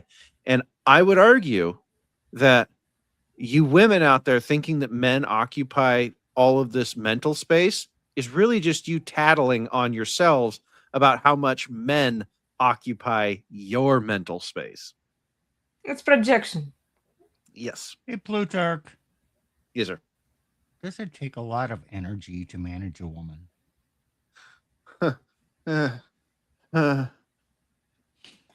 Yeah. Steve, I don't sleep enough. Like, I literally don't get enough hours of sleep in the day because of all the stuff I have to do, one of which is manage woman. So, why do you do it?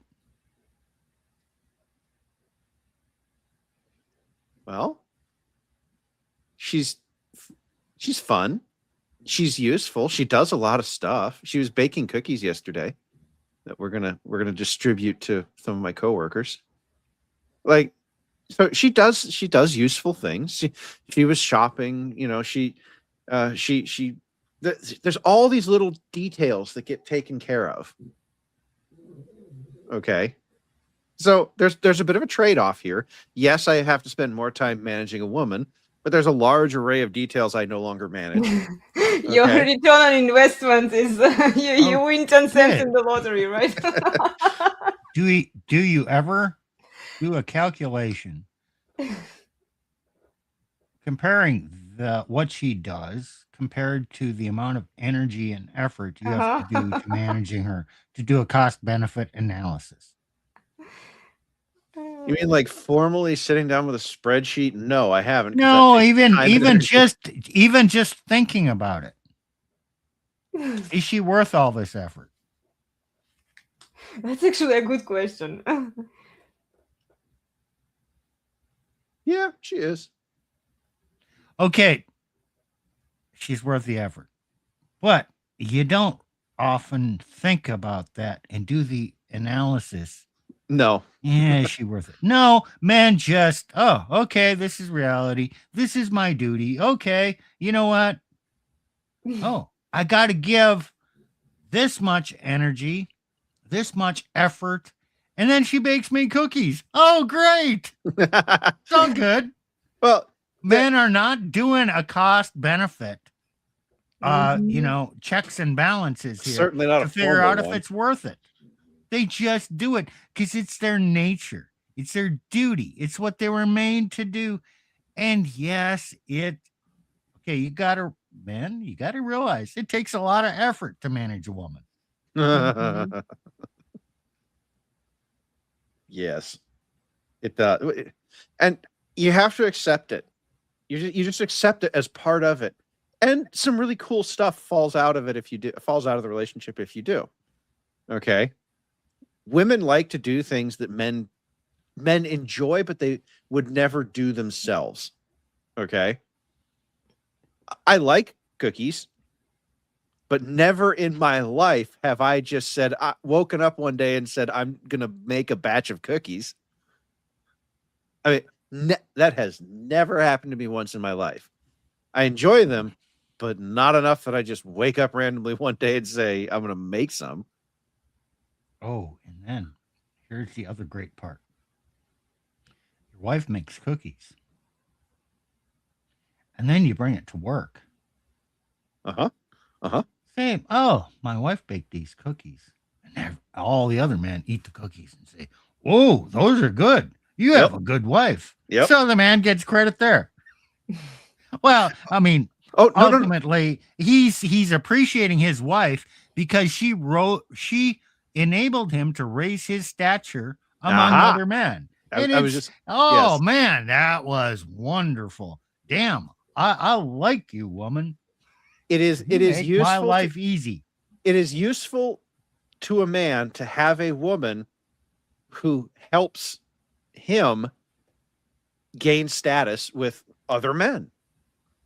Other men look at that guy and they say, wow, he has a wife who bakes cookies, especially in modern society where women think baking cookies is some sort of patriarchy thing, right? Oh, wow. His wife bakes cookies. And then he shares the cookies with me. So I get the cookies too. Right? And what does that do? It buys the goodwill of your coworkers. Okay. And the goodwill of your coworkers can be very, very useful to you as a man because, and I've actually done this back when I was working in corporate life. My coworkers tended to want summers off. Okay. So the deal I worked out with them was, okay, you can work summers. I will cover your on-call rotations, etc., and all that. But my wife and I, we want the winter vacation season, no Thanksgiving, Christmas, New Year's. And they were like, oh, okay. You can do that. So having a woman in your life can absolutely elevate your stature with other men. Not saying it will in all cases and places, but there's a reason. There are reasons to do this. Well, and then the problem that I have with him, I'm not against baking and cooking in general. Just do it for your husband inside your family. Nobody else needs to see it. If you want to share a recipe of how to make good food, just write down the recipe like old-fashioned way. You don't need to like, oh, look at me. Here are the cookies. Here are the things that. So you're saying Cake Tits wasn't about the cookies? No, of course she wasn't. If it was about the actual recipe and cooking, she would just post like a picture of that meal, saying the ingredients, how to make it. That's all. That's all that women need. You can post videos about how to make it, and there are a couple women on YouTube I've seen do this, but they are not dressed to the nines and tight shirts while they do it. Like you don't like, and you just do it like, you show the process. So if you bake the batch of cookies strictly for your husband, and he takes them to work and he uses it to further his career, stature, whatever, ultimately he's going to have the support of other men that will benefit him in the future because he's doing this calculation all the time. You know what? I want to be a man of high status and be accepted and respected by other men. And okay, that could advance my career.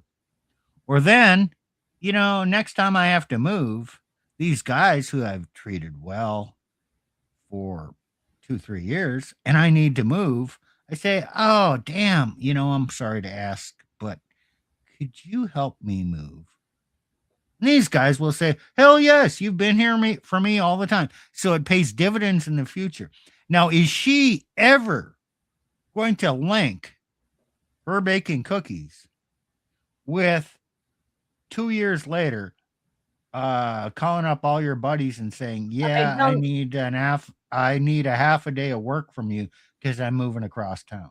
Well, see, She will not. my mom-in-law would connect that, but like I look at like most women, why they want the immediate, constant gratification and attention. So yes, see what you're saying makes total sense. You're helping your husband to gain status among other men. This will later benefit your family, but like the threat vibe, Yeah. like they post it on social media for like all this seems like, oh, drooling, and like, oh, she is so traditional, she's so feminine, she's baking all of these things, and then like she doesn't do it Okay. for What? your No. husband, Okay. she does No. it for the audience. Well, sure. Sure. Yes. There's two different things happening here. Yes, she is absolutely looking for clout on the internet. Okay, fine. But she's still baking cookies. She's still going to hand them off to the guy. He's still going to take them to work.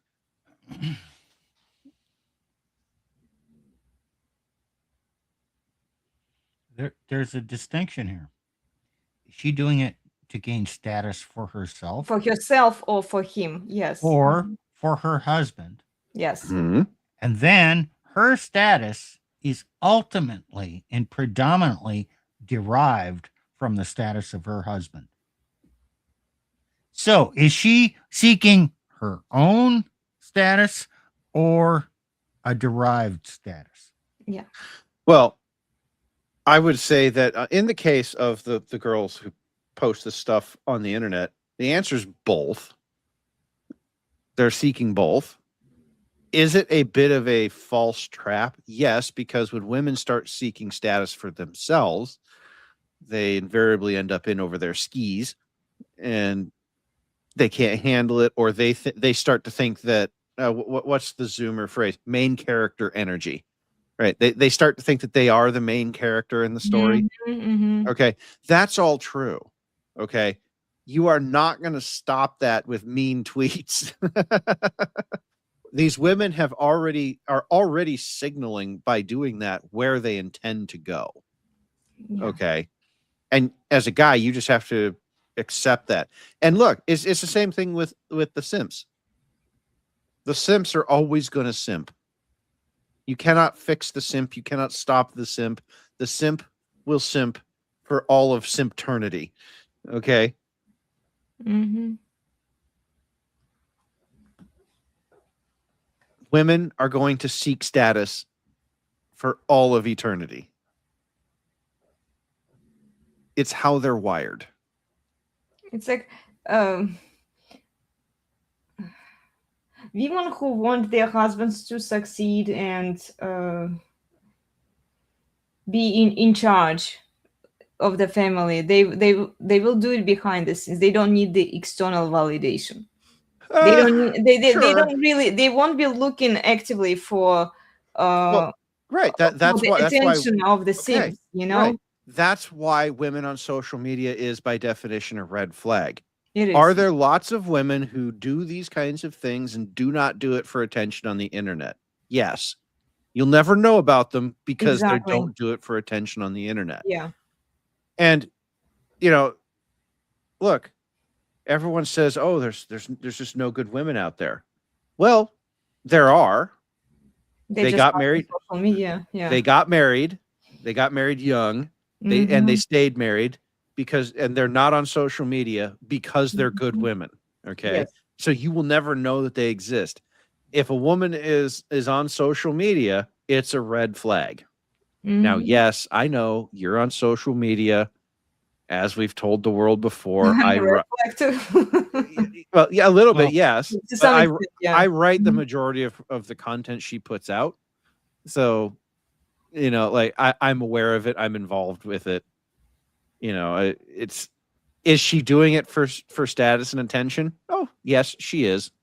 I'm just co-opting it for a message. Now, every individual woman has within her or head the capacity to be a great woman or a fucking miserable whore. Every woman. Turn back the clock, 50 years, 60 years. How many nuns were there in this country? Nuns? Nuns, Catholic nuns, teaching Catholic grade school, donating their time. I don't know, a couple 100,000. I know the number's big. Big, big. Now there are hardly any. Oh, all of a sudden now we have a preponderance of public whores. 304, OF women, all that. Okay, are these women any different than the women that used to go become nuns? No, they all have the same base programming. No, they're not any different. They chose a different path through maybe no fault of their own. So, you know, I kind of forgot where I was going with this. It'll come back to me. But Well, you know what? It's women are women, and so you don't need to blame them for being what they are. You do, as a man, you need to lead them. Yes, left unsupervised, they will become your enemy. Yes, you can wife one up. Okay, the laws changed the risk calculation. I understand that. So that said, yes, you have a desire to wife one up. And absent the laws, you do have the desire and ability within you as a man, even a weak man. You do have an ability, maybe untapped, to manage that woman. Now, you need to develop that within yourself. I don't know if it's possible for most men because, you've had your past. And I don't know if it's possible, given that, to manage the average woman. I don't know that that's possible.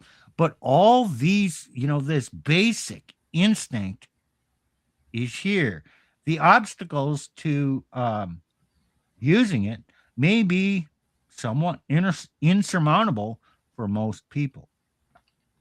But every woman, if you decide, oh, she's a good woman and you're going to wife her up, remember, she still has this programming in her. She could be the most despicable woman out there, or she has a potential to be a great woman. But one happens with management if she's not damaged beyond repair. And left to her own devices, over time. Okay, I have a question for you, Steve. With the man leading and managing her, can she turn from a despicable woman into a great woman? No. You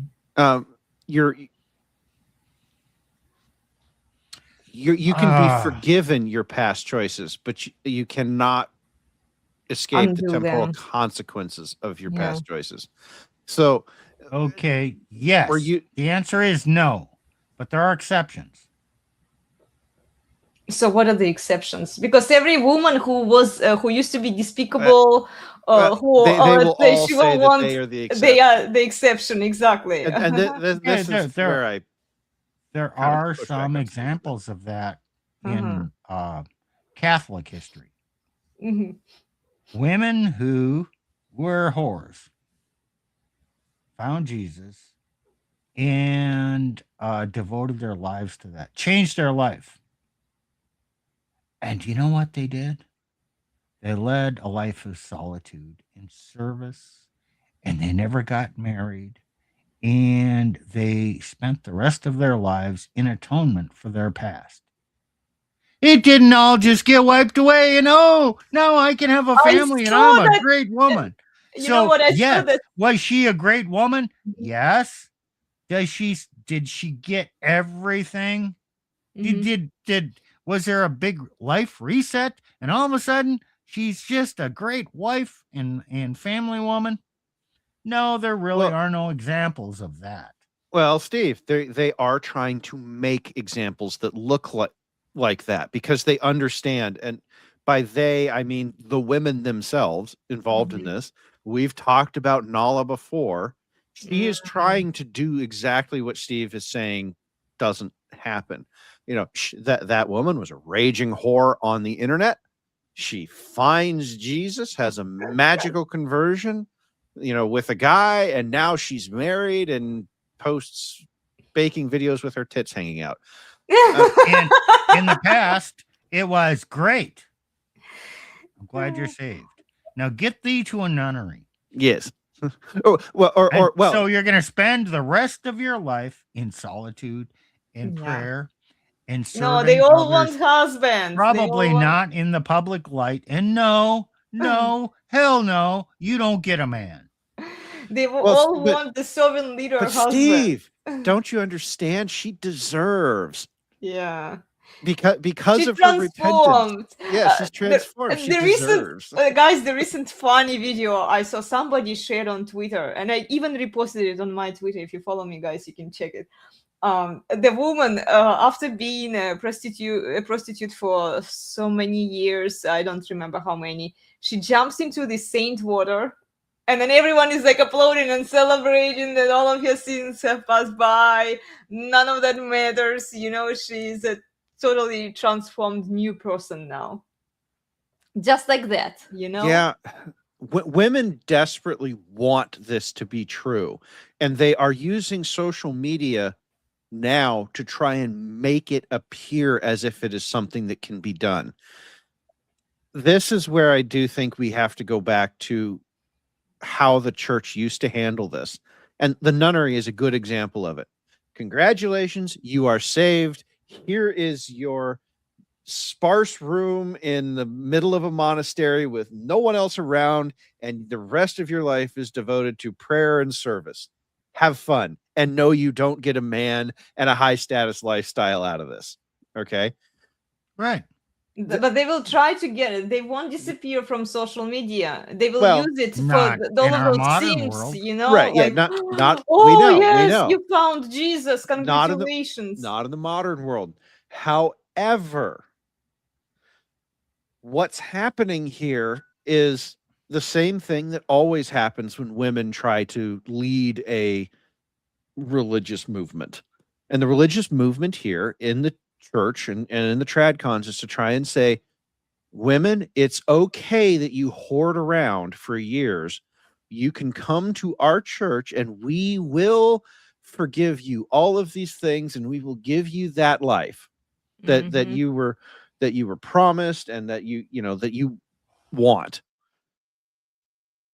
And a few women will be able to achieve it, but the vast majority of them will not.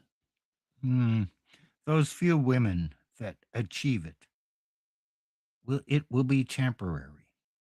Most of them. 10 years, 7 years, 7, 8, 10 years, 15 years. And you know what? They're going to revert to their past behavior. In Rollo's timeline, that would be called alpha reinterest. Usually shows up in the late 30s. Yes, it is so common that us nerdy men have a chart depicting roughly when this happens, because I expect that Nala will be divorced in, let's see, when will she be divorced? We're going to go through the crash plus 4. Okay, I'll say between 2031 and 2035, somewhere in there, she's going to get divorced.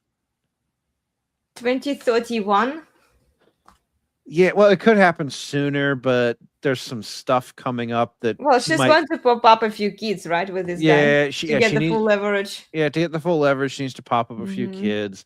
There's some stuff coming that might pin her to her guy for a little while longer than they usually do. But if she can pop out kids at this point, because all those dicks have a negative impact on future fertility.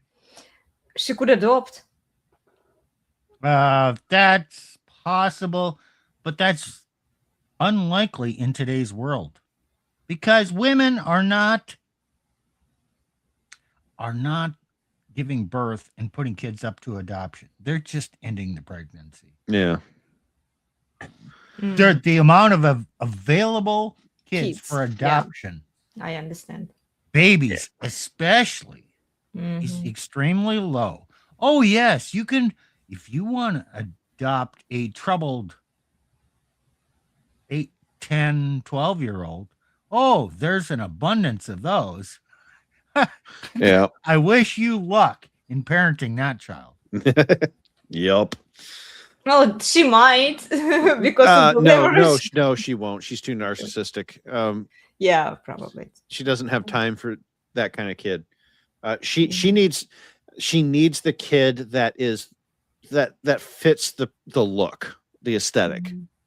Mhm. Mhm. Yeah, right. Tacticus. At least she can cook. Yeah. Well, yeah. There's Mhm. questions there too. Uh, Anyway, I mean, enough about Nala, because that will end however it ends. Women have been, since feminism, they've been telling themselves that they can do all of the, Steve, you're talking about the nunnery, how it used to have, Yeah. 200,000 or whatever, and it doesn't have that many.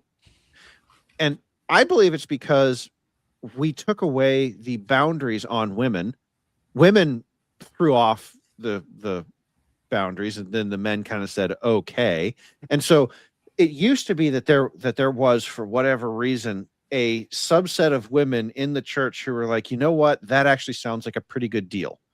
The church takes care of me. I do, because my understanding of how the women aren't, the like the church provides their food and stuff, like Sure. it provides the basic necessities, and they are expected to serve as a result of that. Okay. I have a thought, darling. Hold on a second. So hold on that thought. Can I finish mine first? Okay, go ahead. Sorry. Okay. Women no longer have the boundaries that were placed on those women that gave them the thought to join the nunnery. Right? You see what I'm saying? And so there's no longer any sort of pressure on women in general, such that the ones who would have normally gone into the nunnery feel like that's something they should do anymore, because we've taken all the boundaries off. Mhm. It may have not been the best solution. Maybe there's another undiscovered solution for these type of women. Could be. We don't know. Historically, I'm saying this is what happened. This is how this issue was historically dealt with. Mhm. Okay. We know that worked. Maybe we can invent something else that will work. But the current situation is not working. I'll tell you that much. Well, Right. Well, Darlene, you were talking about the church, how it used to set boundaries, right, and put limits on female behavior. Now they don't do it, but they still want men to come in and bail out these Of women. course, but They don't want that's to deal with these women themselves, even though like they get the donations, right? How much is it going to be to actually arrange that? okay. nunnery for Okay. women? I'll just stop you right there. I'm going to say something that all women don't want to hear. Nobody wants to deal with your shit. Not the men, not the women, church. not the church, not the government. Nobody wants to deal with your shit. The only reason men are willing to step up and deal with any of it at all is, frankly, sex is fun, and there's a possibility of a legacy. But do not And cookies. and cookies, right? Okay. But I think women need to hear this. Women are not you women are not something that men, given an all things equal choice, you're not something that we would choose. Mm-hmm. You're a shit ton of work. You're stress. You bring stress into our lives by the truckload. Okay. there are reasons to choose to spend time with women, but you women have to be something that makes it worth all of the extra stress that you bring. Okay. That's Steve. Yeah. Okay. Okay, darling, and look this. They all know that the institutions know that men are willing to spend at least out of all of those institutions. That's men are just the propaganda and ones who gaslighting. are willing. They're looking for the lever that they think they can use to get most men to take women off their Take hands. women off their hands. Exactly. That's all it is. That's all it Mhm, is. mhm. Good. I'll kind of agree with you, Plutarch. But I'll also say to men, never expect her to be worth it on her own. True. Yes. You're going to have to use your dominance and leadership to guide her and manage her into being worth it. You don't just stand back and say, I'm evaluating this woman to see if she's worth it. She's not worth it. In that case, if you're just sitting back and saying, oh, I just need to find a good woman and wife her up. Oh, yes, she's a good Christian, traditional woman. Oh, yeah, you see? Now I can just sit back and relax. You dumb shit. You're going to fail. She's going to divorce your ass. Because you have the attitude that now all you need to do is sit back and you did your vetting and you're done. No, it's active management every day. The only reason she's worth it is because you're managing her into the woman that is worth keeping. Correct. And she should be vetted, right? Vetting before is, you start managing her. Vetting is an omnipresent process. It is not an event. And you know, there are guys who say, oh, vetting doesn't work. If you're trying to use vetting to say, this one will be a for all time in a static glass case, static display space, this woman will be good. No, that vetting doesn't work that way. Women are constantly evaluated on the basis of their recent behavior. They can go up in value and they can go down in value.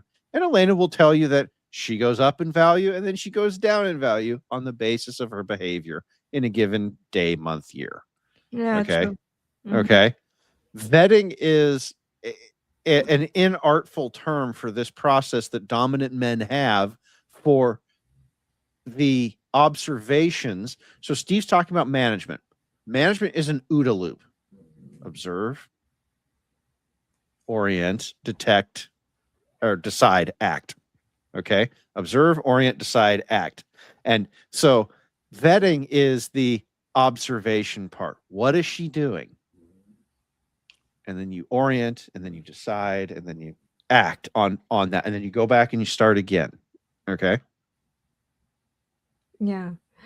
We have Men are devastated when someone closest to them betrays them. Yes. That's the wife. That's why your wife is always your enemy. She's never, ever fully on your side. And you can never trust her to always fully be on your side unless you manage her to be that. Absent the management, she's going to betray you. Even with the best management, she still might betray you. Yep. So be aware of that. Now, there are no certainties in life. There are probabilities. The probability is if you vet her properly and she is a woman capable of being managed and being a good woman, and you manage her properly, she won't betray. Okay, you just vastly increased your probabilities. Now, Elena's going to bring up the laws. Yes, the laws greatly affect this risk calculation. I'm not denying that. But I'm just talking about human nature. And even if the laws were totally in men's favor, you still need this attitude. Yes, I find a good Mhm. woman, I manage her properly, and then hopefully she remains a good woman. That's the story throughout history. Chief's got a question in here, and it's actually a good one. Not really on topic, but I can take this because I've dealt with this, and I've told Elena my thought process on this privately. Chief's question is: quick consult for us new guys on the market. If she responds 1 to 2 in body count, can we assume 3 to 6 and pair bonding is possible? Okay. Body count is a crude way of trying to assess whether or not she has an alpha in her past. Okay. And what I mean by that is the thing that prevents pair bonding is alpha. Does she have a guy in her past that she is going to be always pining for, always thinking about?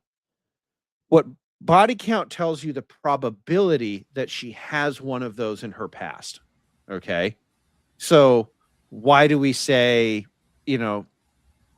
triple it, or double it or triple it and add 25% or, whatever variation of the rule you're using?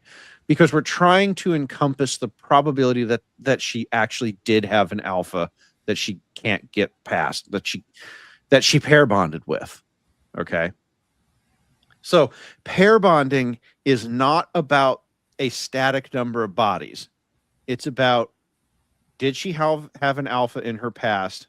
And now, if she did have an alpha in her past, you have to then ask the question, am I more or less of an alpha than that guy was to her? And imagine if she had high body count, then chances are she had more than one alpha. Then you have to out alpha all of those alphas that she fucked. Well, right. So a woman who has a body count of 100 probably has 20 alphas in the group. I'm talking alpha guys, like guys that you can't beat, even if you are, as I like Rollo's term for this, a lesser alpha, right? Okay. So then you, as the guy, you have to look at it and say, yeah, this girl is for recreational use only, because the number of alpha men out there left who can supersede all the other alphas she's ridden is very, very small. That woman is, she is beyond damage. She is mutilated. She is undateable.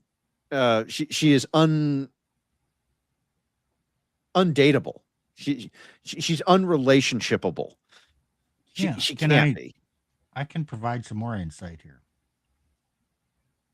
My second wife, who divorced me, I think she had a body count lower than mine, in the single digits, high single digits. But as I said, she was a smart woman, part of the red pill. She talked to me about the highlight reel. Oh boy. Okay, so just philosophically, the best did this, did that. Man, that rocked my socks off.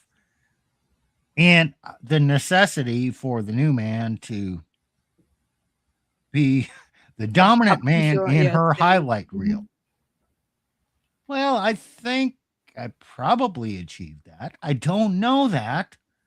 You know what? Yeah, frequent, dominant, twisting her into a pretzel, whatever, So you want to do that to be your highlight reel. But even that is no guarantee.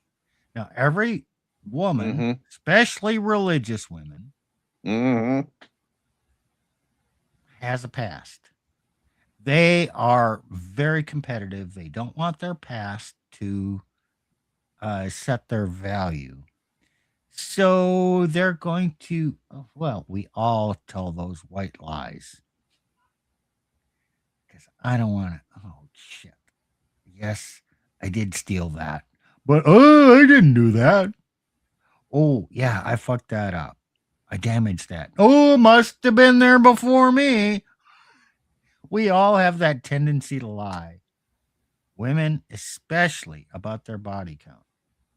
So, as a general rule, yeah, 2, 3 times more. Yeah, because, she's counting all those that count, but she's not counting those that don't count or the ones she can't remember. Yep. So you have to have a long discussion and bring it up and, not accusationally, but talk about these things. Find out her attitude about it. And whether she's open or she's just throwing out a number there to satisfy you. And check the box to make sure she's seen as good enough. And then, does she exhibit any humility or regret about her past? Those are really the tells. And yes, okay, 1, 2, up to 10. Yeah, she's probably worth talking to and vetting to figure this stuff out. If she's well beyond that, no, I think not. Right. The thing I think people don't understand about the 10 to 15 limit range is we are working on a probability distribution, a bell curve. Less than 10% of the male population is alpha, which means that on a probability set, the average woman with 10 bodies will have 1 alpha on it. Yeah. Okay.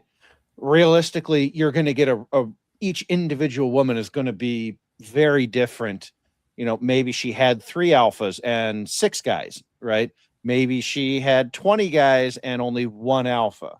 Okay. That's doubtable because women tend to spread for the alphas. I know, right?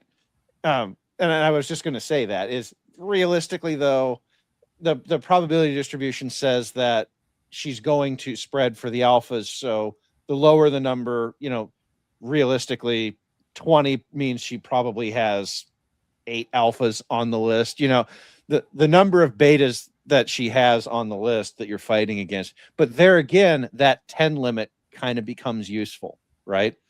And so, that's why 10 to 15 is based on the probability distribution. Okay. Oh, I don't know if Elena will let me talk about that, but like I know Elena's history and I know how I stacked up against it. Okay. Does a long-term lesbian relationship qualify as alpha? Oh dear God. Okay. That, Chief, I am afraid is just the first part of your question. It is a giant red flag right there. Sorry, dude. Okay,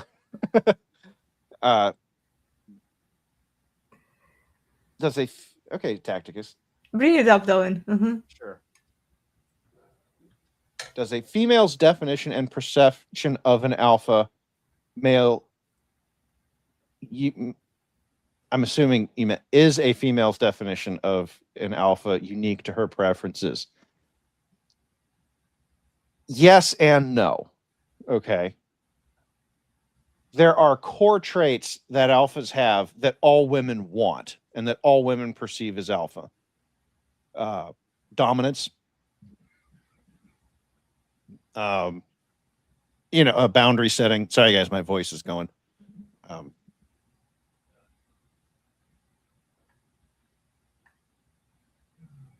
He's struggling with his voice. Okay. Yeah, my voice is. I got a tickle in my throat from talking too much.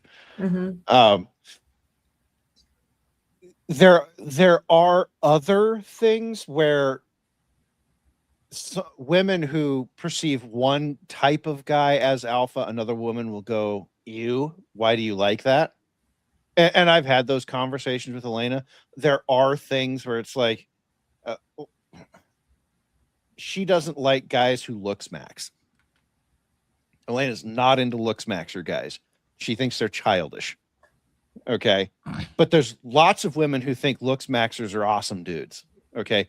So there are some things, but all of the guys they do have certain traits in common. That's going to be your dominance, your masculinity, your ability to make decisions, your ability to put boundaries on her, et cetera, et cetera. You know, those kind of things.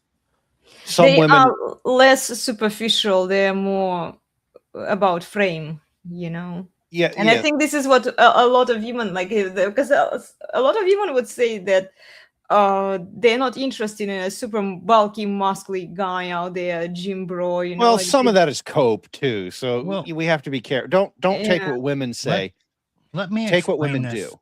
yeah. in a simple analogy. 50 Shades of Grey was immensely popular among Mhm. women, Mhm. all women. It hit a nerve, and secular women, feminist women, Christian women read the damn book. They loved it. But not every woman liked every kink in that book. So, yes, alpha is the same in general for all women. And there's going to be a certain percentage of women that are just not interested. You may not want those women. And then your kind of alpha is not going to resonate with every woman that in general is attracted to alpha Mhm. traits in general. Right. And how those women stack those things up and what they choose to like and not like, it's going to be different. And I want to make this point very clear, because this is going to come up a lot in future discussions. Women will happily change certain superficial views. Superficial is not really the right word. There are negotiables for women, and they will change on the basis of what is viewed as culturally popular. Elena, you were talking about all these women now flooding into the red pill. Yeah. Oh, well, that's because red pill has become non-verboten in recent times. Okay, so there's a change happening there. Looks maxers for the past 10 to 15 years, maybe even a little more than that, have been super popular with women. Oh, he has to look good. He has to have a six pack. Okay. That was not always the case.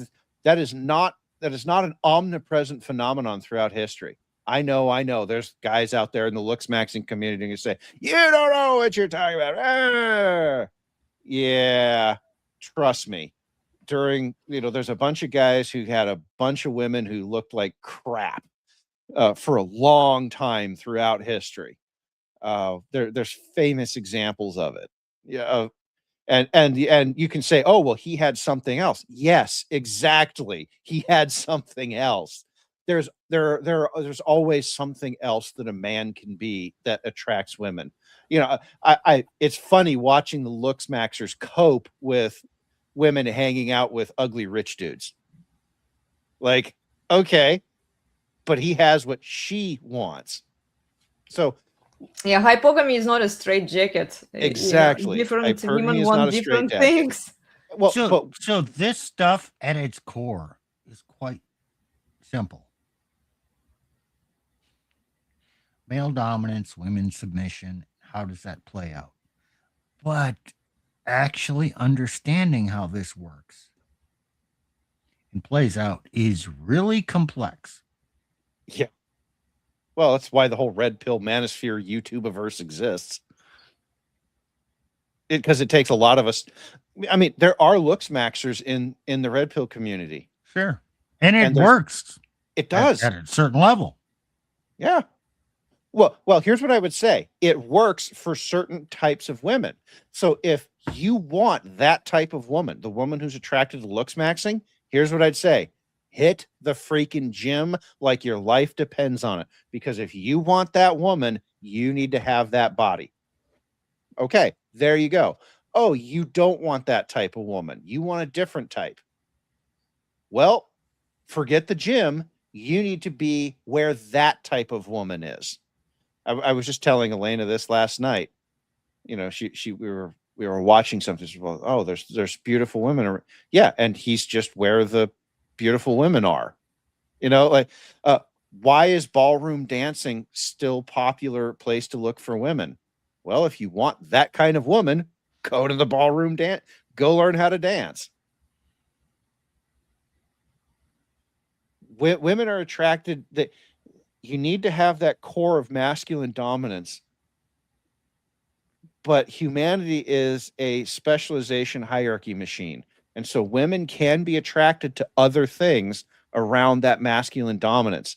The masculine dominance just says, get to the top of your specialization hierarchy, and there will be women there. So the gym woman, the woman at the gym, is looking for that strong male physique. Yes. Because she's looking up. Yep. Looking for that type of dominance. The woman at the ballroom dancing class is looking for a man who can effectively and naturally lead her on the dance floor. Yep. And show his dominance. So they're both looking for dominance, but they're different kinds of women. Right. Not necessarily so different, Steve. Well, not different in their desires, but different in what aspect they're looking for. Yes. They have a different kink, for lack of a better word. They just have a different outlet to look for right. similar kinds of men. Well, what they're looking for is dominant masculine men. How they're looking for it, the venue that they're choosing to look for it, is telling you what she prioritizes. No. Okay, that goes back to the gym example. Okay, if she's at the gym, she's looking for that Adonis Greek statue physique. Okay, she's telling you that's what she wants. What? You're talking about the visual aspects, the attributes of that a man. Women can want visual attributes. Yes, they do. This is why I'm saying that it's still very superficial, because they are looking for dominant men. It's not about superficial or not. You're calling it superficial. That is what these women want, and they are telling you what they want by them being there. I understand that, but then thinking that these women are somehow different from the women that go to the gym to look for the dominant man versus the ones who go ballroom dancing. We're not saying they're different. They have the same motivation. Yes. Now, possibly you could make the argument that the women at the gym are more superficially motivated than the women at the ballroom dance. I wouldn't make. You could make that argument, but the women at the gym have enough self-discipline to not get fat and to actually work hard. The women at the ballroom dance, not so much self-discipline to look fit enough to attract a man. They just are relying on their presence. So, same motivation, exhibited differently. Is a woman that you meet at ballroom dance, is she a better candidate than the woman that you meet at the gym? Not necessarily. Mm-hmm. Right. And is the woman you meet at the gym necessarily a better candidate than the woman you meet at the ballroom dance? Not necessarily. This is what I was trying to say. Yeah, but you got it. Right. So there are many ways for men to demonstrate dominance in a specialization hierarchy. Okay.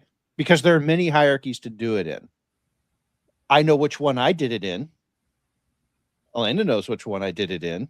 YouTube doesn't like when we talk about the one I did it in. That's one of the banned words. Okay. But I did it. Okay. Proficiency on the range? Yes. You are a great cowboy. You really herd those cattle. Steve gets it. He gets me. Right. Well, and I've also demonstrated dominance. I've actually demonstrated dominance in multiple fields, which is another way to attract high quality women. Demonstrate that you can do more than one thing very well. Because my work life has nothing to do with cows and ranges. Okay. Some days I wish it did. It would be a much simpler life. And not even attracts necessarily high quality women. Uh, Well, there's very few high quality women out there to begin with. That's not what I'm saying. What I'm saying is that being dominant at more than one thing, women love that shit, guys. Be good at more than one thing, and women are, because being good at one thing is actually pretty easy for most people to do. For most men to do. It doesn't set you apart that much. Being good at 3 things or 5 things, now that means that he can be good at whatever he needs to be good at in the moment to survive. I mean, because this does come back to base biology, and it is she's looking for somebody who can protect her, and a man who is a polyglot success story. If he's done 5 things, adding the 6th isn't going to be that difficult for him. Okay. So I would argue that Elena, if women were rational, the thing that they would care about isn't looks or, even necessarily being dominant at something. It would be IQ. But all of these other things. That's what I'm attracted Man, to. I'm a fucking alpha now.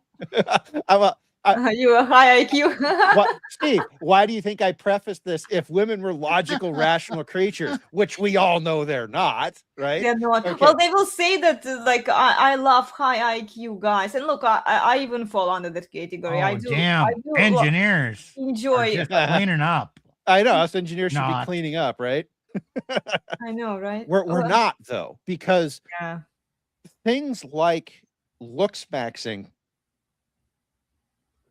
is a proxy. It's a visual proxy for IQ. Remember, Elena, men use visual proxies to determine a woman's fertility. We talking about tits and ass. That's a proxy. That's a visual proxy for fertility potential. Yeah. So women use things like looks maxing to determine the man's ability as a proxy. And the reason why they're the primary preference. So women tend to have because women are very group oriented, they tend to have a primary preference. Right now, that's looks maxing. Most women will tell you that looks are the dominant thing, but that can change on the basis of the world around them.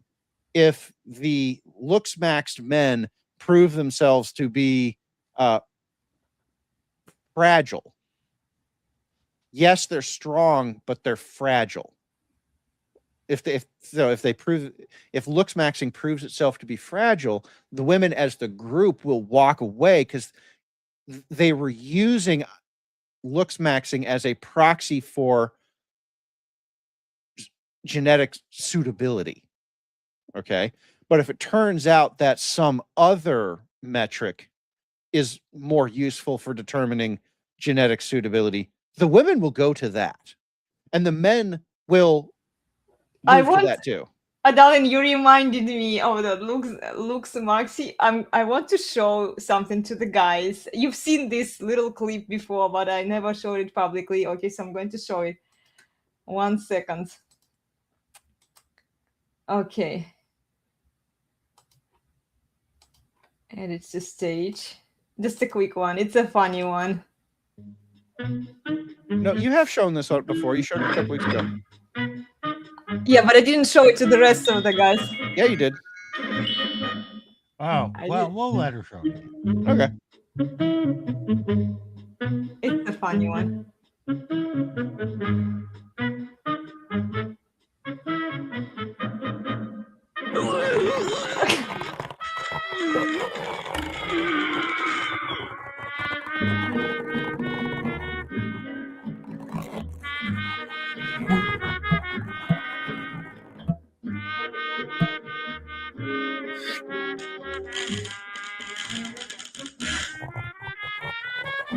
Pay attention to this fly.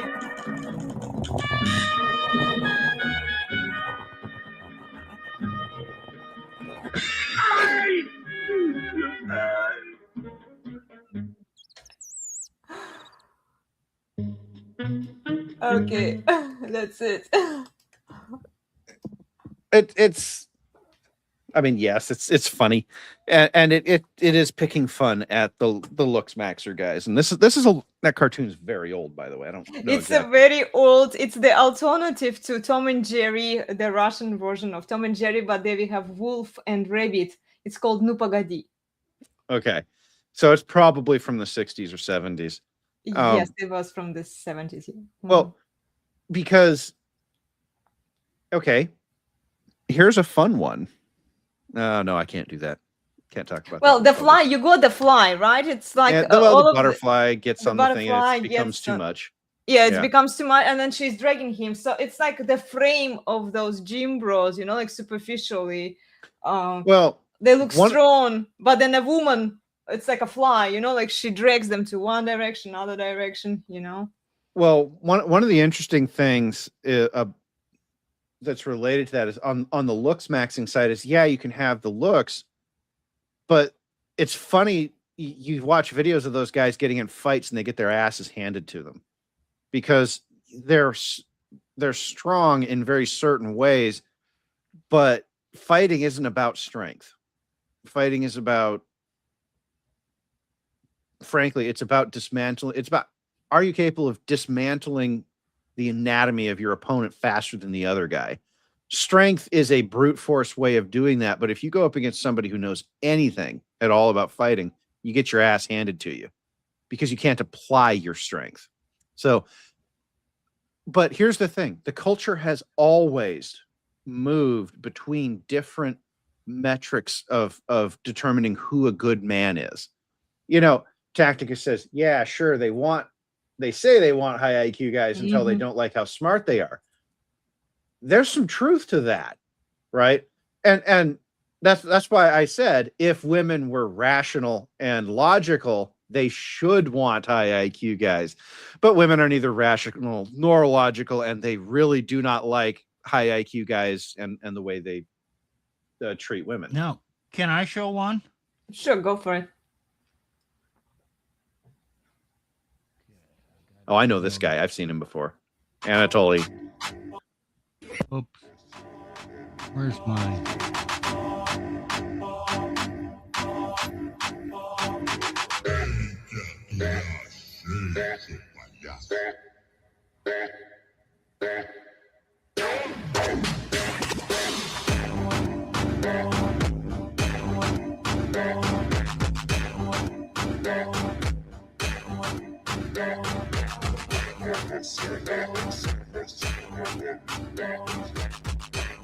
Okay, so Anatoly, some Slavic, probably Russian guy.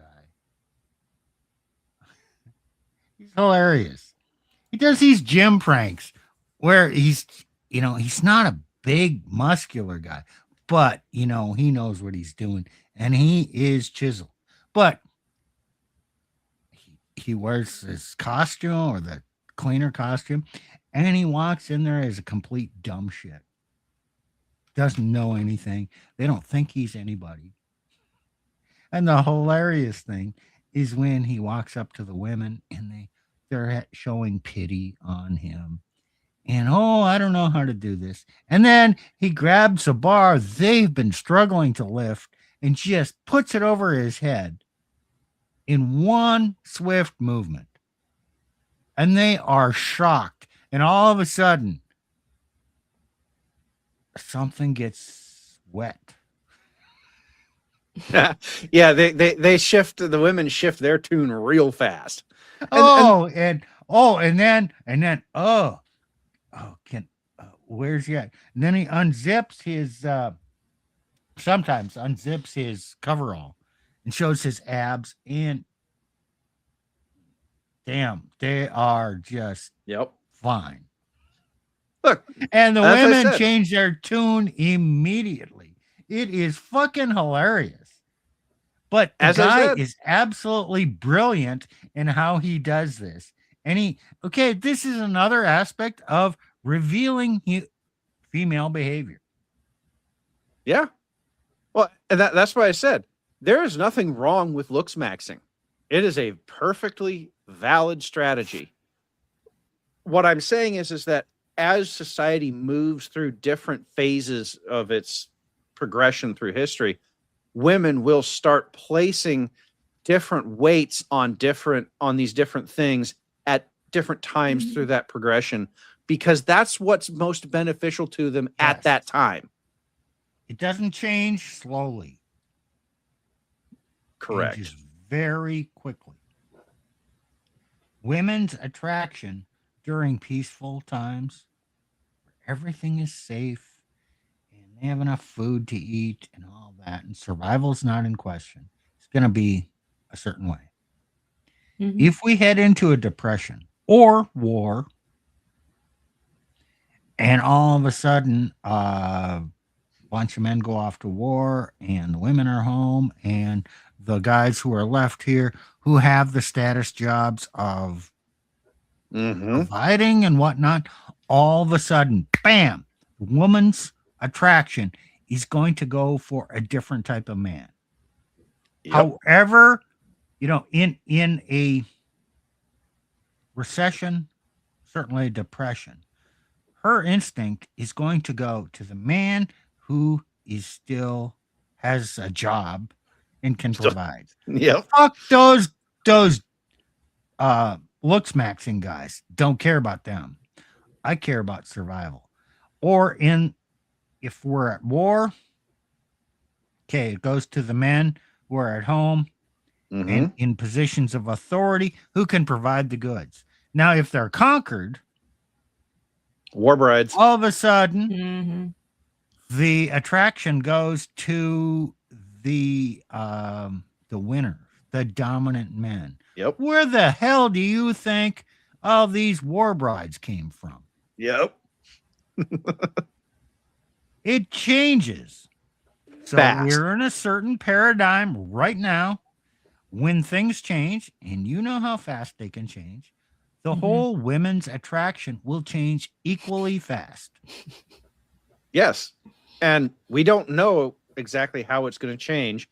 The only thing I can tell you guys for absolute certainty is that change is inevitable, and women will change with it. Yeah. That's just how it goes. So, one year, your looks maxing, you've got all the women around you. Mhm. Next year, well, you've been shipped off to the war, and rotund Kevin from accounting, and you're getting a letter from your No shit. woman. You're getting a letter from your woman saying that she's leaving you for rotund Kevin in accounting, and you're like, but Yes. I'm out here fighting the war. Yeah, but rotund Kevin from accounting, what does he have? Proximity and access to resources, therefore provides safety. Yes, exactly. I'm sorry, guys. That is the ugly truth. That is how women are. One day you are the hot shit. The next day you're just shit. So, in other words, she's not yours. It's just your turn. Bingo. Well, yeah. Yeah. Now, there are women who will For most stay with men, their guys. the answer is yes. Yeah. But a man has to be on his own purpose. Mm-hmm. He has to be his own alpha, not for her, for himself. And chances are, under those circumstances, okay, well, his probabilities went up. Now, under those circumstances, even if he's the best man and he goes away to war for 2-3 years, the chances of her staying faithful and waiting for him are not super high. Okay, I have a question for you guys. What if he has the purpose of the government, let's say, or whatever the popular narrative is telling him to do? Then No, that doesn't Why matter. does that matter? Yeah. It doesn't matter. Women don't align with what they're told to align with. They align with what their biology demands they align with.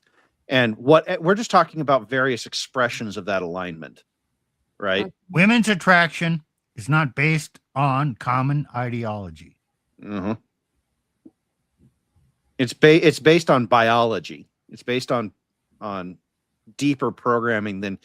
I mean, does the government wish they had that kind of control over men and women? I mean, of course they do, but they don't. It's a problem they consider vexing, but there's nothing they can do about it. They try.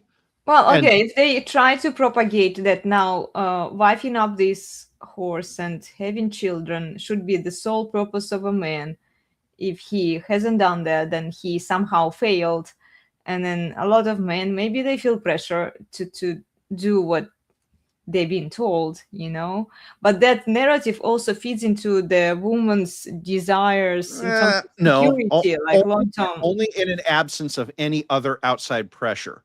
This is why it's so important. You know, Steve was talking about women in a safe and secure society where she has access to food and all of that.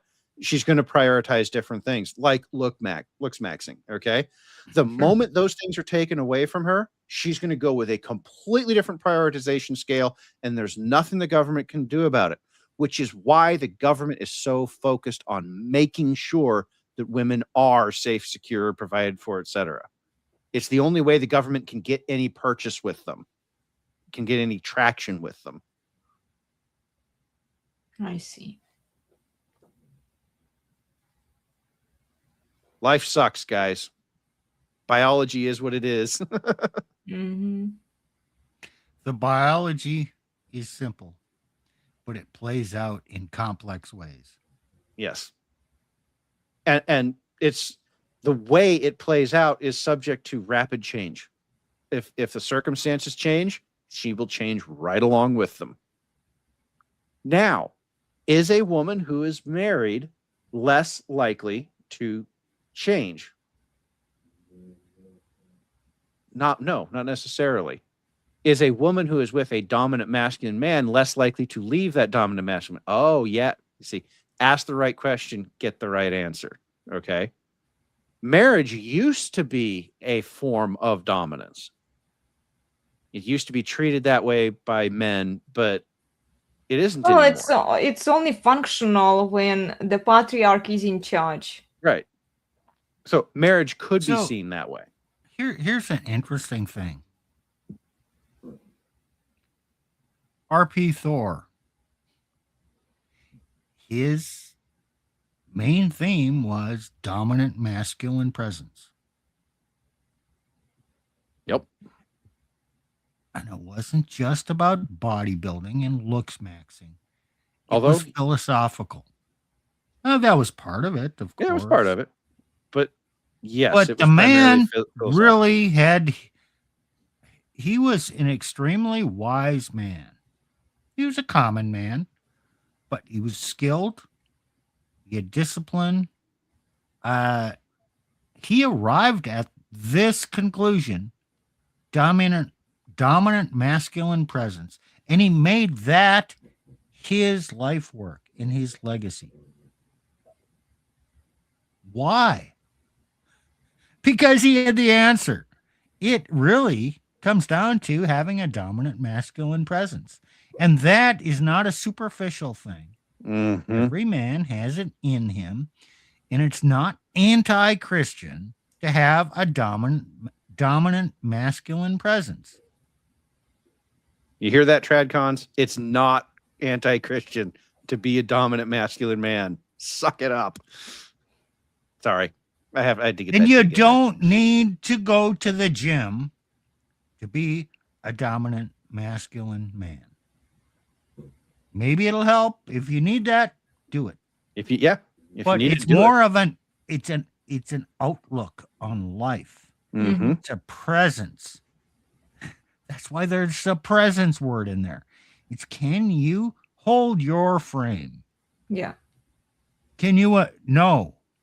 I see reality. You, woman, are going to come into my life. It's Mhm. my adventure. You want to participate and come along with me? You're welcome. You want me to go on your adventure? I Yeah. got better things to do. Yeah. Yep. That's pretty much it. The core of this whole thing is dominant masculine presence. How you express that presence, that's kind of up to you. you as a guy get to choose how you do that. And there will be women, maybe not the women you want. I'm just saying, there's a lot of, in the nerd spaces, there's a lot of women that are kind of like, okay. But there will be women around. There's always women hanging out at the finish line, to quote Rich Cooper. Whatever the finish line is, there's always a woman hanging out there looking for the first guy to come across the line. That's another way of saying the same thing. So, I don't know, Steve. Have we beat that one to death? We're 3 hours into this one. Yeah, You don't like dominant masculine presence? Well, what could you do instead? Oh, a nice egalitarian persona? Yeah, try that one. Yeah, and good luck. Yeah. Good luck and Godspeed, brave regard. But you won't catch me doing that. That's what I'd say. You know, good luck, Godspeed. You won't catch me trying that.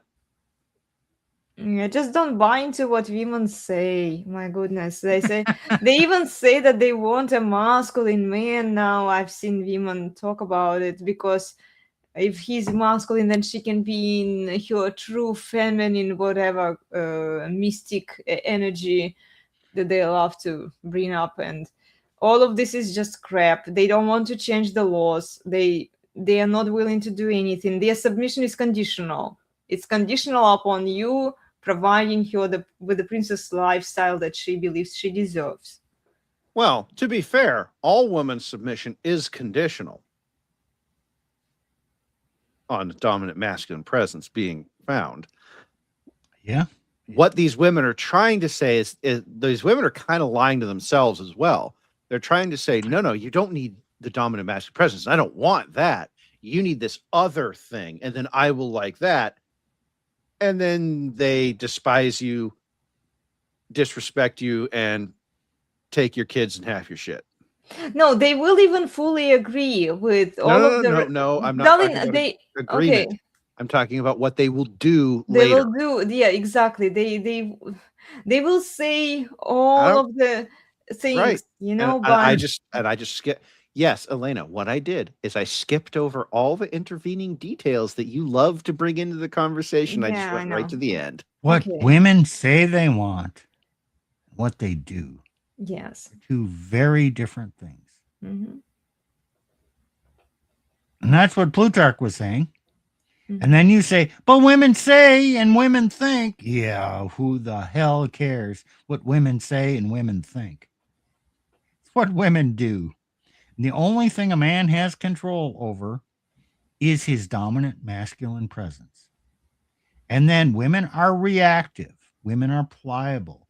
Women are going to act however they act, and they're probably more apt to stay with you if they're reacting and complying with the dominant masculine presence. That's all you can do. This is why we say there's no point in talking to women or trying to change women. Women will change when the men change. Mm-hmm. Don't try to change women is pointless. Yeah. You change the men, the women will change.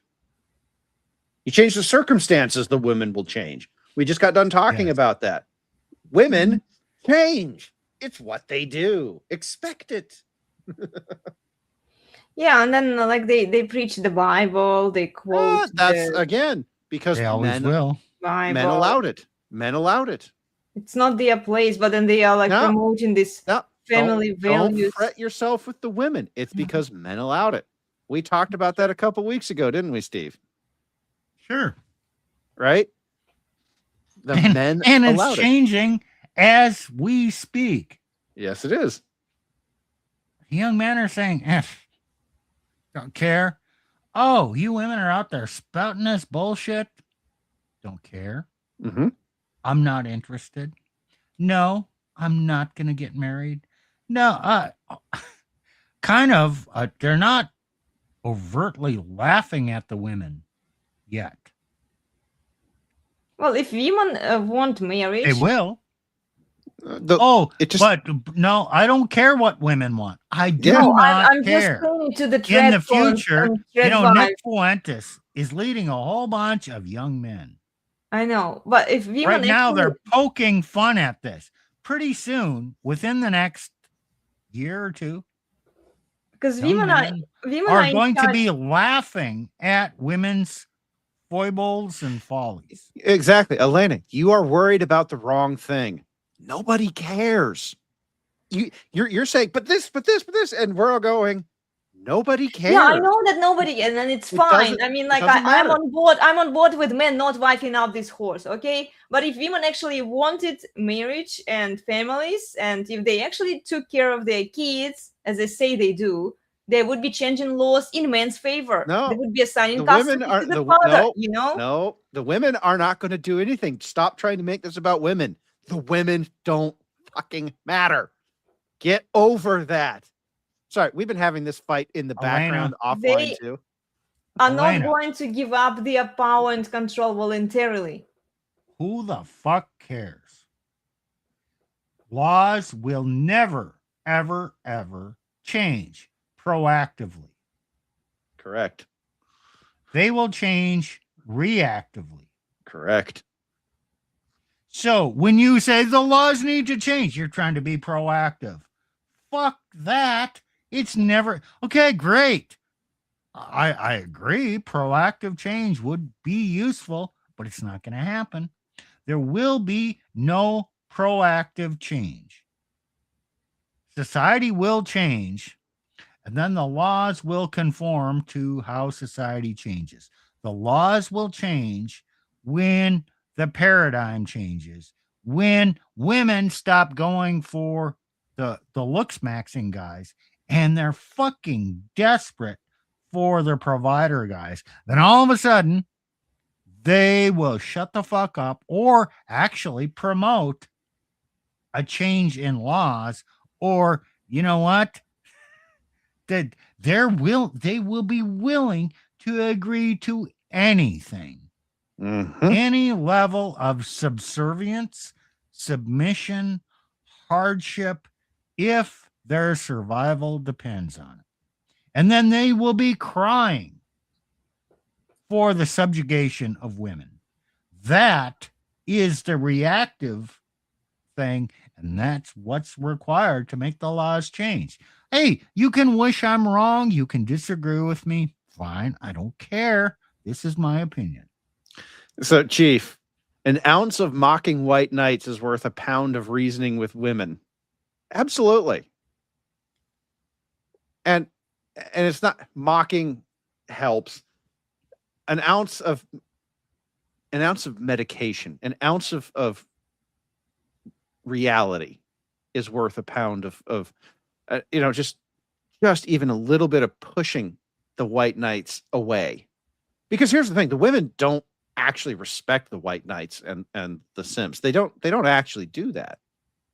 So anything you can do to push that reality in front of the white knights is worth way more than reasoning with women ever will be. So no, but here's the and this is the thing I think people get wrong. Steve, you were talking about this earlier, and I think you're absolutely right. And I think we're going to see it. Everyone says, oh, well, it's going to take forever to change the laws. No, something is going to happen. And then all of a sudden, society is going to go, all that shit, yeah, delete that, start over. And that'll happen within a year or two. And you'll be like, the fuck happened? Okay. Oh, you mean the laws could change in 1 year? In crises. Well, eventually they will. Right. Well, but in crises, the rule book gets opened up and you can rewrite it. The majority of the amendments to the Constitution were passed during the first major crisis, that was the Revolutionary War, and the second major crisis, that was the Civil War. There's 26 amendments to the Constitution, 20 of which were 10 of which were passed in the Revolutionary War as the Bill of Rights, and then 10 more were done in the years following the Civil War. Oh, and there's 6 when more were the that were done others passed after that? During the most of them were during the Reconstruction. And no. no, I know what you said. Yeah, during World War. the First World War. Yeah. The First World War era. Prohibition. Mm-hmm. Undoing prohibition. Women's right to vote. Suffrage. Yeah. And direct election of senators. Yep. Weren't those all in the teens? Or they were in. Give or take. Suffrage was in between the wars. That was done in the 20s, so that would have been in between the wars. But that era, yes. Yeah, but I mean, it's in the era of social upheaval. I'm Of not social- saying yes. it has to happen in the exact year. Right. No, it's when the paradigm changed. Right. And we are in another era of social upheaval right now. And I think everyone listening. We are ahead of that. We're It's going to change. Well, Yeah. we're in the process of changing. We yes. have not overtly recognized the change yet. Yes. Change will happen. And then post recognition of the change, laws will be changed. Correct. That is. Don't the order, know. right? I do not know if they'll be changed in our favor. Yeah. Uh-huh. There That's will a be risk. change. Right. So the rule books in these crises get opened up, and you can change, and things change wildly during these crises. So that's why I don't worry about it too much. Things will change. They will change rapidly, and then quiet, because everyone agreed on those changes, and they all agree to live by them. So anyway, Yeah. we have been at this a long time. Yeah, interesting conversation. Thank you, guys. Yeah, Sure. if you're watching the replay, tell us what you think about this topic. Women are the enemy, and other topics that we've covered today. Oh, we can live with women as the enemy. Yeah, In fact, life would be better if more men recognized that women are the enemy. the Yeah. enemy. And we Very love true. our enemy. True. Yeah. Well, remember to please like, share, and subscribe. And remember that no live streams this next 2 weeks. Or how long are we out? For you, it's 2 weeks. Mhm. For the resurgence, it's we will be back on the 7th. So that's 2.5 weeks from now.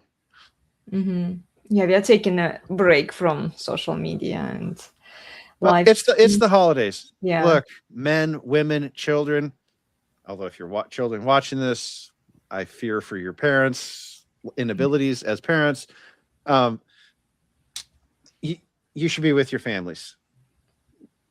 You should Yeah, be no listening to us. children are going to have the attention span to be still watching after 3 True. fucking hours. So to all you men out there listening, go spend time with your families. Go get off the internet. There is a real world out there. Go experience it for a bit. There is more to life than the internet. Mhm. Yeah. Yeah. And do you know what you will be talking about? Not a Not a clue. clue. Yeah, not a clue. Way too soon. Okay, Way too early. soon. Yeah. Well, we'll come up with something interesting. Remember to please subscribe to the Resurgence of Sanity YouTube channel. Go watch their other content. They have very interesting, thought-provoking discussions. And we'll see you all next time. Take care, everyone, and happy holidays. Bye. We've really got it all, and you couldn't ask for more. So sit right back and watch. You'll learn a shame of 3 or 4. Elena's Bar, Elena's Bar, the best place on the internet, the very best by far.